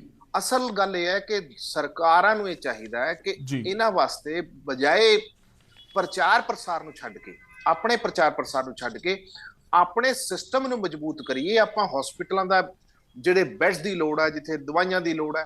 ਤੁਹਾਡੇ ਯਾਦ ਹੋਣਾ ਅਰੁਣ ਜੀ, ਜਦੋਂ ਇਹ 2020 ਦੇ ਕਰੋਨਾ ਦਾ ਫੈਲਿਆ ਸੀ, ਆਕਸੀਜਨ ਦੀ ਇੰਨੀ ਮਾਰਾਮਾਰੀ ਹੋਈ, ਲੋਕ ਆਕਸੀਜਨ ਦੇ ਲੋਕਾਂ ਨੇ ਸਟਾਕ ਕਰਨੇ ਸ਼ੁਰੂ ਕਰ ਦਿੱਤੇ ਸੀ ਔਰ ਇੱਕ ਦੂਸਰੇ ਰਾਜਾਂ 'ਚ ਲੋਕ ਆਕਸੀਜਨ ਦੇ ਸਿਲੰਡਰ ਲੈਣ ਭੱਜੇ ਫਿਰਦੇ ਸੀ ਔਰ ਜਿਹਨੂੰ ਦੇ ਸਟੋਰੇਜ ਕਰਦੇ ਰਹੇ। ਇਹਨਾਂ ਚੀਜ਼ਾਂ ਤੇ ਸਾਰਿਆਂ ਦੇ ਤਾਂ ਕਿਉਂਕਿ ਪੈਨਿਕ ਬੜਾ ਸੀ ਕਿ ਪਤਾ ਨਹੀਂ ਮੈਨੂੰ ਕੱਲ ਨੂੰ ਆਕਸੀਜਨ ਦੀ ਲੋੜ ਪੈਗੀ, ਪਤਾ ਨਹੀਂ ਮਿਲੇਗੀ ਕਿ ਨਹੀਂ, ਮੈਂ 4-4 ਸਿਲੰਡਰ ਲਿਆ ਕੇ ਰੱਖ ਰਿਹਾ। ਜਿਹੜਾ ਆਕਸੀਜਨ ਤੋਂ ਬਿਨਾਂ ਮਰ ਰਿਹਾ ਉਹਨੂੰ ਸਿਲੰਡਰ ਨਹੀਂ ਮਿਲ ਰਿਹਾ। ਔਰ ਹਸਪੀਟਲਾਂ ਦੀ ਹਾਲਤ ਇਹ ਸੀ ਅਰੁਣ ਜੀ, ਮੈਂ ਆਪਣੇ ਮੋਹਾਲੀ ਜ਼ਿਲ੍ਹੇ ਨੂੰ ਬਿਲੋਂਗ ਕਰਦਾ, ਮੈਂ ਆਪਣੇ ਜ਼ਿਲ੍ਹੇ ਦੇ ਹਸਪੀਟਲ ਦੇ SMO ਨੂੰ ਫੋਨ ਕੀਤਾ ਰਾਤ ਨੂੰ 11:30 ਵਜੇ ਕਿ ਇੱਕ ਪੇਸ਼ੈਂਟ ਬਹੁਤ ਸੀਰੀਅਸ ਹੈ, ਉਹਨੂੰ ਆਕਸੀਜਨ ਦੀ ਲੋੜ ਹੈ ਤੇ ਮੈਂ ਤੁਹਾਡੇ ਕੋਲ ਲੈ ਕੇ ਆ ਰਿਹਾ। ਮੈਨੂੰ SMO ਸਾਹਿਬ ਨੇ ਕਿਹਾ ਕਿ ਸਾਡੇ ਕੋਲ ਆਕਸੀਜਨ ਨਹੀਂ ਹੈ, ਅਸੀਂ ਵੈਂਟੀਲੇਟਰ ਨਹੀਂ ਹੈ ਸਾਡੇ ਕੋਲ। ਮਤਲਬ ਇਸ ਤਰ੍ਹਾਂ ਦੇ ਹਾਲਾਤ ਜਦੋਂ ਹੋਣ ਤਾਂ ਆਮ ਬੰਦਾ ਕਿੱਥੇ ਜਾਏਗਾ? ਦੇਖੋ ਪੈਸੇ ਵਾਲਾ ਤਾਂ ਕੋਈ ਨਾ ਕੋਈ ਪ੍ਰਬੰਧ ਕਰ ਲੈਂਦਾ, ਜਿਹਦੇ ਕੋਲ ਪੈਸਾ ਹੈਗਾ ਉਹਦਾ ਕੋਈ ਨਾ ਕੋਈ ਪ੍ਰਾਈਵੇਟ ਪ੍ਰਬੰਧ ਹੋ ਜਾਏਗਾ, ਕਿਤੇ ਹੋਰ ਚਲਾ ਜਾਏਗਾ। ਪਰੰਤੂ ਜਿਸ ਬੰਦੇ ਕੋਲ ਸਾਧਨਾਂ ਦੀ ਘਾਟ ਹੈ, ਜਿਹਦੇ ਕੋਲ ਪੈਸਾ ਇੰਨਾ ਸਰਪਲਸ ਨਹੀਂ ਹੈਗਾ, ਜਿਹੜਾ ਆਪਣੀ ਰੋਜੀ ਰੋਟੀ ਰੋਜ਼ ਕਮਾ ਰਿਹਾ, ਰੋਜ਼ ਖਾ ਰਿਹਾ, ਉਹਨੂੰ ਦੋ ਤਰ੍ਹਾਂ ਦੀ ਦੋਹਰੀ ਮਾਰ ਪਈ ਹੈ। ਇੱਕ ਮਾਰ ਤਾਂ ਇਹ ਪਈ ਹੈ ਵੀ ਉਹਨੂੰ ਸਾਧਨ ਨਹੀਂ ਮਿਲੇ ਮੌਕੇ ਸਿਰ, ਕਿਉਂਕਿ ਉਹਦੇ ਖਰਚਣ ਦੀ ਸਮਰੱਥਾ ਨਹੀਂ ਸੀ। ਦੂਜੀ ਮਾਰ ਉਹਨੂੰ ਇਹ ਪੈ ਗਈ, ਉਹਦਾ ਰੁਜ਼ਗਾਰ ਬੰਦ ਹੋ ਗਿਆ, ਉਹਨੇ ਕਮਾ ਕੇ ਖਾਣਾ ਸੀ, ਸ਼ਾਮ ਨੂੰ ਲੋਕਡਾਊਨ ਲੱਗ ਗਿਆ, ਉਹਨੂੰ ਚਾਰੋਂ ਪਾਸਿਓਂ ਮਾਰ ਪੈ ਗਈ। ਇਸ ਕਰਕੇ ਸਰਕਾਰਾਂ ਨੂੰ ਆਪਣੇ ਸਿਸਟਮ ਮਜ਼ਬੂਤ ਕਰਨੇ ਚਾਹੀਦੇ ਆ। ਸਰਕਾਰਾਂ ਨੂੰ ਚਾਹੀਦਾ ਕਿ ਜੇ ਉਹਨਾਂ ਨੂੰ ਪਤਾ ਹੈ ਕਿ ਇਹ ਆ ਰਿਹਾ ਇੱਕ ਦੂਜੀ ਜਿਹੜੀ ਥਰਡ ਵੇਵ, ਜਿਹੜੀ ਵੀ ਵੇਵ ਆ ਰਹੀ ਹੈ, ਇਸ ਤੋਂ ਜੇ ਉਹਨਾਂ ਨੂੰ ਅਗਾਊਂ ਪ੍ਰਬੰਧ ਪਹਿਲਾਂ ਆਪਣੇ ਸਿਸਟਮ ਨੂੰ ਮਜ਼ਬੂਤ ਕਰਨ। ਹਸਪੀਟਲਾਂ 'ਚ ਆਕਸੀਜਨ ਦੀ ਲੋੜ ਹੈ, ਵੈਂਟੀਲੇਟਰ ਦੀ ਲੋੜ। ਸਾਡੇ ਉਰੇ ਇਸ ਹਾਲ ਇਹ ਸੀ ਕਿ ਵੈਂਟੀਲੇਟਰ ਕਿਤੇ ਸਟੋਰੇਜ ਪਏ ਸੀ, ਔਰ ਹਸਪੀਟਲ 'ਚ ਹੈ ਨਹੀਂ ਸੀ। ਇਹ ਸਿਰਫ ਮੈਨੇਜਮੈਂਟ ਦੀ ਗੱਲ ਹੈ। ਮੈਨੇਜਮੈਂਟ ਨਹੀਂ ਤਾਂ ਬਿਲਕੁਲ ਤਕੜੀ ਇਹ ਸਰਕਾਰ ਸਵਾਲ ਦੀ ਉੱਠੇ ਡਿਊਟੀ ਬਣਦੀ ਹੈ। ਇਹ ਸਵਾਲ ਉੱਠੇ ਨੇ ਬਿਲਕੁਲ। KP ਸ਼ਰਮਾ ਜੀ, ਅਸੀਂ ਵਾਪਸ ਆਨੇ ਆ, 2 ਮਿੰਟ ਦਾ ਸਮਾਂ ਦਿਓ। ਜਿਹੜੇ BJP ਤੋਂ ਅਸੀਂ ਪੱਖ ਜਾਣ ਲੈਂਦੇ ਆ, ਸੰਜੇ ਟੰਡਨ ਜੀ ਸਾਡੇ ਨਾਲ ਜੁੜੇ ਹੋਏ ਨੇ। ਸੰਜੇ ਜੀ, ਕੀ ਕਹੋਗੇ? ਕੱਲ ਪ੍ਰਧਾਨ ਮੰਤਰੀ ਨੇ ਮੀਟਿੰਗ ਕੀਤੀ ਸੀ, ਉਸ ਤੋਂ ਬਾਅਦ ਅੱਜ ਕੇਂਦਰੀ ਸਿਹਤ ਮੰਤਰੀ ਨੇ ਵੀ ਮੀਟਿੰਗ ਬੁਲਾਈ ਹੈ, ਸਾਰੇ ਸੂਬਿਆਂ ਦੇ CMs ਦੀ ਜਿਹੜੇ ਹੋਰ ਉਹ ਹੋ ਚੁੱਕੀ ਹੈ, ਤੇ ਸਿਹਤ ਮੰਤਰੀਆਂ ਦੀ ਮੀਟਿੰਗ ਬੁਲਾਈ ਹੈ। ਤਾਂ ਕੀ ਕੁਝ ਜਿਹੜੇ ਫੈਸਲੇ ਜਿਹੜੇ ਕੇਂਦਰ ਸਰਕਾਰ ਵੱਲੋਂ ਕੀਤੇ ਗਏ ਨੇ, ਤੇ ਭਾਰਤ ਦੇ ਲੋਕਾਂ ਨੂੰ ਡਰਨ ਦੀ ਲੋੜ ਹੈ ਜਾਂ ਨਹੀਂ? ਦੇਖੋ, ਮੈਂ ਅਰੁਣ ਜੀ ਪਹਿਲੇ ਤੇ ਸਮਝਣਾ ਵਾ ਕਿ ਡਰਨ ਦੀ ਇਹਦੇ ਬਾਰੇ ਕੋਈ ਜ਼ਰੂਰਤ ਨਹੀਂ ਹੈਗੀ। ਹਾਂ ਠੀਕ ਹੈ, ਕਰੋਨਾ ਜੇ ਲੱਗਦਾ ਹੈ ਕਿ ਹਿੰਦੁਸਤਾਨ ਦੇ ਵਿੱਚ ਦੁਬਾਰਾ ਦਸਤਕ ਦੇ ਰਿਹਾ ਹੈਗਾ ਜਾਂ ਦਵੇਗਾ, ਉਹਦੇ ਵਾਸਤੇ ਸਾਨੂੰ ਇੱਕ ਅੱਛੇ ਢੰਗ ਨਾਲ ਤਿਆਰੀ ਕਰਨੀ ਚਾਹੀਦੀ ਹੈ। ਆਪਾਂ ਪਿਛਲੇ 2 ਸਾਲ ਵੀ ਕਰੋਨਾ ਦੇ ਬੜੇ ਔਖੇ ਬਿਤਾਏ ਹੈਗੇ ਸਾਰੇ ਲੋਕਾਂ ਨੇ, ਔਰ ਉਹ ਜਿਹੜੀ ਹੈਗੀਆਂ ਸੀ ਉਸ ਟਾਈਮ ਮੁਸੀਬਤਾਂ ਸਾਰੇ ਹਿੰਦੁਸਤਾਨ ਨੇ ਝੇਲੀਆਂ, ਉਹਦੇ ਕੋਲੋਂ ਸਾਨੂੰ ਸਬਕ ਲੈਣ ਦੀ ਲੋੜ ਹੈ। ਔਰ ਜਦੋਂ ਤੱਕ ਕਰੋਨਾ ਹਿੰਦੁਸਤਾਨ ਦੇ ਵਿੱਚ ਦਸਤਕ ਦਵੇ, ਉਸ ਤੋਂ ਪਹਿਲੇ ਸਾਨੂੰ ਆਪਣੀ ਸਾਰੀ ਤਿਆਰੀ ਕੇਂਦਰ ਸਰਕਾਰ ਨੂੰ ਵੀ ਤੇ ਸਾਰੀ ਸਟੇਟਾਂ ਨੂੰ ਵੀ ਆਪਣੀ ਪੂਰੀ ਕਰ ਲੈਣੀ ਚਾਹੀਦੀ ਹੈ। ਮੈਂ ਸਮਝਦਾ ਕਿ ਇਸ ਵਿਸ਼ੇ ਤੇ ਹਰ ਸਰਕਾਰ ਨੂੰ ਜ਼ਿਆਦਾ ਜ਼ੋਰ ਦੇਣਾ ਚਾਹੀਦਾ ਹੈ। ਆਪਣੇ ਹਸਪੀਟਲ ਦੇ ਜਿਹੜੇ ਇਨਫਰਾਸਟ੍ਰਕਚਰ ਹੈਗੇ ਹੈ, ਉਹਨਾਂ ਨੂੰ ਚੰਗੀ ਤਰ੍ਹਾਂ ਜਾਂਚ ਲੈਣਾ ਚਾਹੀਦਾ ਕਿ ਕਿੰਨੇ ਮਰੀਜ਼ਾਂ ਨੂੰ ਆਪਾਂ ਅਕੋਮੋਡੇਟ ਕਰ ਸਕਦੇ ਹਾਂ, ਕਿੰਨੇ ਪ੍ਰਾਈਵੇਟ ਹਸਪਤਾਲਾਂ 'ਚ ਕਰ ਸਕਦੇ ਹਾਂ, ਕਿੰਨੇ ਸਰਕਾਰੀ ਹਸਪਤਾਲਾਂ 'ਚ ਕਰ ਸਕਦੇ ਹਾਂ। ਔਰ ਜੇ ਸਾਡਾ ਪੇਸ਼ੈਂਟ ਦਾ ਕੋਈ ਨੰਬਰ ਜ਼ਿਆਦਾ ਵੱਧਦਾ ਹੈਗਾ ਵੈ, ਤੇ ਆਪਾਂ ਐਡੀਸ਼ਨਲ ਬੈਡਸ ਦੀ ਪਹਿਲੇ ਹੀ ਅਰੇਂਜਮੈਂਟ ਕਰਕੇ ਰੱਖੀਏ ਕਿ ਤਾਂ ਕਿ ਲੋਕਾਂ ਨੂੰ ਕੋਈ ਵੀ ਇਨਕਨਵੀਨੀਅੰਸ ਆਉਣ ਵਾਲੇ ਟਾਈਮ ਤੇ ਨਾ ਹੋਵੇ। ਦੂਸਰੀ ਗੱਲ ਦੇਖੋ, ਜਿਹੜਾ ਤੇ ਬੰਦਾ ਅਮੀਰ ਹੈਗਾ ਵੈ ਉਹ ਤੇ ਪ੍ਰਾਈਵੇਟ ਹਸਪੀਟਲ ਚਲਾ ਜਾਏਗਾ, ਪੈਸੇ ਵੀ ਖਰਚ ਕਰ ਲੈਂਦਾ ਹੈਗਾ ਵੈ, ਪਰ ਗਰੀਬ ਆਦਮੀ ਲਈ ਸਰਕਾਰੀ ਹਸਪਤਾਲ ਤੋਂ ਜਾਣ ਤੋਂ ਇਲਾਵਾ ਨਾ ਕੋਈ ਚੁਆਇਸ ਬਚਦੀ ਗੀ। ਤੇ ਸਰਕਾਰੀ ਹਸਪਤਾਲ ਦੀ ਸੁਵਿਧਾਵਾਂ ਨੂੰ ਸਾਨੂੰ ਬਹੁਤ ਅੱਛੇ ਢੰਗ ਨਾਲ ਮੇਨਟੇਨ ਕਰਕੇ ਰੱਖਣਾ ਚਾਹੀਦਾ ਹੈ। ਔਰ ਸਰਕਾਰ ਵੱਲੋਂ ਹਿਦਾਇਤਾਂ ਜਾਰੀ ਹੋਣੀ ਚਾਹੀਦੀਆਂ ਪ੍ਰਾਈਵੇਟ ਹਸਪੀਟਲਾਂ ਨੂੰ ਵੀ ਕਿ ਇਸ ਅਮਾਉਂਟ ਤੋਂ ਜ਼ਿਆਦਾ ਕਿਸੇ ਵੀ ਮਰੀਜ਼ ਕੋਲੋਂ ਪੈਸੇ ਨਾ ਲੈਣ, ਤਾਂ ਕਿ ਆਮ ਆਦਮੀ ਜਾਂ ਗਰੀਬ ਆਦਮੀ ਵੀ ਬੇਸਿਕਲੀ ਉਹ ਪ੍ਰਾਈਵੇਟ ਹਸਪੀਟਲ 'ਚ ਜਾ ਕੇ ਆਪਣਾ ਇਲਾਜ ਕਰਵਾ ਸਕੇ। ਦੂਸਰਾ ਜਿਹੜਾ ਮੈਂ ਮਹੱਤਵਪੂਰਨ ਵਿਸ਼ਾ ਸਮਝਦਾ ਕਿ ਪਿਛਲੀ ਵਾਰੀ ਤੁਸੀਂ ਦੇਖਿਆ ਕਿ ਆਕਸੀਜਨ ਦੇ ਸਿਲੰਡਰਾਂ ਦੀ ਬੜੀ ਕਮੀ ਹੋ ਗਈ ਸੀ, ਤੇ ਆਕਸੀਜਨ ਦੇ ਸਿਲੰਡਰਾਂ ਦਾ ਸਰਕਾਰ ਨੂੰ ਇੰਸ਼ੋਰ ਕਰਨਾ ਚਾਹੀਦਾ ਹੈ ਕਿ ਸਫੀਸ਼ੀਐਂਟ ਉਹਨਾਂ ਦੀ ਅਰੇਂਜਮੈਂਟ ਰਵੇ। हर हॉस्पिटल को मिनिमम सप्लाई रहनी चाहिए है। एक minimum number of inventory her hospital, चाहे प्राइवेट होवे चाहे सरकारी होवे, ਉਹਨੂੰ ਮੇਨਟੇਨ ਕਰਕੇ ਰੱਖਣਾ ਚਾਹੀਦਾ ਹੈਗਾ ਵੈ। ਤੁਹਾਨੂੰ ਵੀ ਪਤਾ ਹੈਗਾ ਕਿ PSA ਪਲਾਂਟਸ ਜਿੱਥੋਂ ਦੀ ਆਕਸੀਜਨ ਭਰੀ ਜਾਂਦੀ ਹੈ, ਸਰਕਾਰ ਆਪਣੇ PSA ਪਲਾਂਟਾਂ ਦੀ ਦਰੁਸਤੀ ਬਾਰੇ ਵੀ ਧਿਆਨ ਦੇਵੇ। ਐਸੇ ਤਰੀਕੇ ਵੈਂਟੀਲੇਟਰਸ ਬਾਰੇ ਵੀ ਧਿਆਨ ਰੱਖਣਾ ਚਾਹੀਦਾ ਹੈ। ਔਰ ਖਾਸ ਤੌਰ ਤੇ ਜਿਹੜਾ ਕਿ ਸਭ ਤੋਂ ਮਹੱਤਵਪੂਰਨ ਗੱਲ ਹੈ ਕਿ ਜਦੋਂ ਕਰੋਨਾ ਦੇ ਪੇਸ਼ੈਂਟ ਬਹੁਤ ਜ਼ਿਆਦਾ ਵੱਧ ਜਾਂਦੇ ਹੈਗੇ ਨਾ, ਤੇ ਉਸ ਟਾਈਮ ਡਾਕਟਰਾਂ ਦੀ ਵੀ ਕਮੀ ਹੋ ਜਾਂਦੀ ਹੈ। ਤੇ ਜਿਹੜਾ ਦੂਜਾ ਸਟਾਫ ਹੈ ਨਾ, ਨਰਸਿਸ ਦਾ ਸਟਾਫ ਜਾਂ ਦੂਸਰਾ ਸਟਾਫ ਹੈਗਾ ਵੈ, ਜਿਹੜੇ ਸਟੂਡੈਂਟਸ ਹੈਗੇ ਹੈ, ਉਹਨਾਂ ਨੂੰ ਸਾਨੂੰ ਲਾਈਨ ਅਪ ਕਰਕੇ ਰੱਖਣਾ ਚਾਹੀਦਾ ਹੈਗਾ ਵੈ, ਤਾਂ ਕਿ ਉਹ ਬੇਸਿਕਲੀ ਜਾ ਕੇ। ਬਿਲਕੁਲ ਸੰਜੇ ਜੀ, ਵੱਡਾ ਸਵਾਲ ਉੱਠਦਾ ਹੈ। ਕੇਂਦਰ ਸਰਕਾਰ ਦੇਖੋ, ਇੱਕ ਦੇਖਣ ਵਾਲੀ ਗੱਲ ਹੈਗੀ ਆ, ਭਾਰਤ ਦੇ ਵਿੱਚ ਜਦੋਂ ਕਰੋਨਾ ਦੀ ਪਹਿਲੀ ਵੇਵ ਆਈ ਹੈ, ਇੱਕੋ ਲੈਬੋਰਟਰੀ ਸੀਗੀ ਜਿੱਥੇ ਸੈਂਪਲ ਭੇਜੇ ਜਾਂਦੇ ਸੀ ਟੈਸਟ ਹੋਣ ਲਈ, ਪਰੰਤੂ ਅਲੱਗ-ਅਲੱਗ ਜਿਹੜੀ ਵੇਵਸ ਆਈਆਂ ਨੇ 2-3 ਸਾਲਾਂ ਦੇ ਵਕਫੇ ਦੌਰਾਨ 3000 ਤੋਂ ਵੱਧ 3300 ਦੇ ਕਰੀਬ ਜਿਹੜੀਆਂ ਉਹ ਲੈਬਸ ਖੁੱਲ ਗਈਆਂ ਨੇ ਜਿੱਥੇ ਸੈਂਪਲ ਟੈਸਟ ਹੁੰਦੇ ਨੇ। ਉਹਦੇ ਵਿੱਚ ਕੋਈ ਸ਼ੱਕ ਨਹੀਂ ਕੇਂਦਰ ਸਰਕਾਰ ਦਾ ਵੱਡਾ ਰੋਲ ਰਿਹਾ, ਪ੍ਰਧਾਨ ਮੰਤਰੀ ਨਰਿੰਦਰ ਮੋਦੀ ਦਾ ਵੱਡਾ ਰੋਲ ਰਿਹਾ। ਸੋ ਹੁਣ ਹੋਰ ਬਦਲਾਅ ਵੀ ਹੋਣ ਜਾ ਰਹੇ ਨੇ ਕੇਂਦਰ ਸਰਕਾਰ ਵੱਲੋਂ, ਹੋਰ ਨਿਵੇਸ਼ ਵੀ ਕੀਤਾ ਜਾਏਗਾ ਇਸ ਖੇਤਰ ਦੇ ਵਿੱਚ। ਜਿਹੜੀਆਂ ਕਮੀਆਂ ਸੂਬਿਆਂ ਦੇ ਵਿੱਚ ਰਹਿ ਗਈਆਂ ਸੀ ਉਹਦੇ 'ਚ ਸੂਬਾ ਸਰਕਾਰਾਂ ਨੂੰ ਮਦਦ ਕਰੇਗੀ ਕੇਂਦਰ ਸਰਕਾਰ। ਦੇਖੋ, ਕੇਂਦਰ ਸਰਕਾਰ ਇਸ ਮੈਟਰ ਨੂੰ ਲੈ ਕੇ ਬਹੁਤ ਸੀਰੀਅਸ ਹੈਗੀ ਹੈ। ਇਵਨ ਕਿ ਸਾਡੇ ਹੈਲਥ ਮਿਨਿਸਟਰ ਨੇ 4-5 ਦਿਨ ਪਹਿਲੇ ਤੋਂ ਹੀ ਆਪਣੀ ਮੀਟਿੰਗਾਂ ਸਟਾਰਟ ਕੀਤੀਆਂ ਹੋਈਆਂ। ਕੱਲ ਪ੍ਰਧਾਨ ਮੰਤਰੀ ਜੀ ਨੇ ਵੀ ਇੱਕ ਸਮੀਖਿਆ ਬੈਠਕ ਲਿੱਤੀ ਗਈ ਸੀ ਜਿਹਦੇ 'ਚ ਕਰੋਨਾ ਦੇ ਵਿਸ਼ੇ ਤੇ ਡਿਟੇਲਡ ਐਟ ਲੈਂਥ ਚਰਚਾ ਹੋਈ। ਅੱਜ ਵੀ ਪ੍ਰਧਾਨ ਮੰਤਰੀ ਜੀ ਜਿਹੜੀ ਸਟੇਟਾਂ ਦੇ CM ਹੈ ਸਾਰਿਆਂ ਨਾਲ ਬੈਠ ਰਹੇ ਹੈਗੇ ਹੈ, ਉਹਨਾਂ ਦੇ ਨਾਲ ਡਿਸਕਸ਼ਨ ਕਰ ਰਹੇ ਹੈ ਕਿ ਵੀ ਆਪਣੀ ਸਟੇਟ ਦੇ ਵਿੱਚ ਉਹਨਾਂ ਨੇ ਕਰੋਨਾ ਨੂੰ ਕਿਵੇਂ ਡੀਲ ਕਰਨਾ ਹੈ। ਸੋ ਕੇਂਦਰ ਸਰਕਾਰ ਡੈਫੀਨੇਟਲੀ ਬਹੁਤ ਸੀਰੀਅਸ ਹੈ ਸਾਰੇ ਮੁੱਦੇ ਤੇ, ਤਾਂ ਹੀ ਜੋ ਕੋਵਿਡ ਦੇ ਮੈਟਰ ਤੇ ਜੋ ਸਟੇਟਾਂ ਨਾਲ ਵੀ ਬੈਠ ਰਹੀ ਹੈ। ਹੈਲਥ ਮਿਨਿਸਟਰੀ ਆਪਣੇ ਜਿਹੜੇ ਡਾਕਟਰਸ ਹੈ ਜਾਂ ਜਿਹੜੇ ਐਕਸਪਰਟ ਹੈਗੇ ਹੈ ਉਹਨਾਂ ਨਾਲ ਵੀ ਚਰਚਾ ਕਰਦੀ ਪਈ ਹੈਗੀ ਹੈ। ਔਰ ਆਉਣ ਵਾਲੇ ਟਾਈਮ ਤੇ ਜੋ ਵੀ ਦਿਸ਼ਾ ਨਿਰਦੇਸ਼ ਉਹ ਬਣਾਉਣਗੇ, ਮੈਨੂੰ ਲੱਗਦਾ ਜੋ ਵੀ ਪ੍ਰੋਟੋਕੋਲਸ ਬਣਨ ਜਾਂ ਜੋ ਵੀ ਗਾਈਡਲਾਈਨ ਸੈਂਟਰ ਗਵਰਨਮੈਂਟ ਵੱਲੋਂ ਆਉਂਦੀ ਹੈ ਉਹਨੂੰ ਅੱਛੇ ਢੰਗ ਨਾਲ ਮੈਨੂੰ ਲੱਗਦਾ ਲੋਕਾਂ ਨੂੰ ਵੀ ਫੋਲੋ ਕਰਨਾ ਚਾਹੀਦਾ ਹੈ।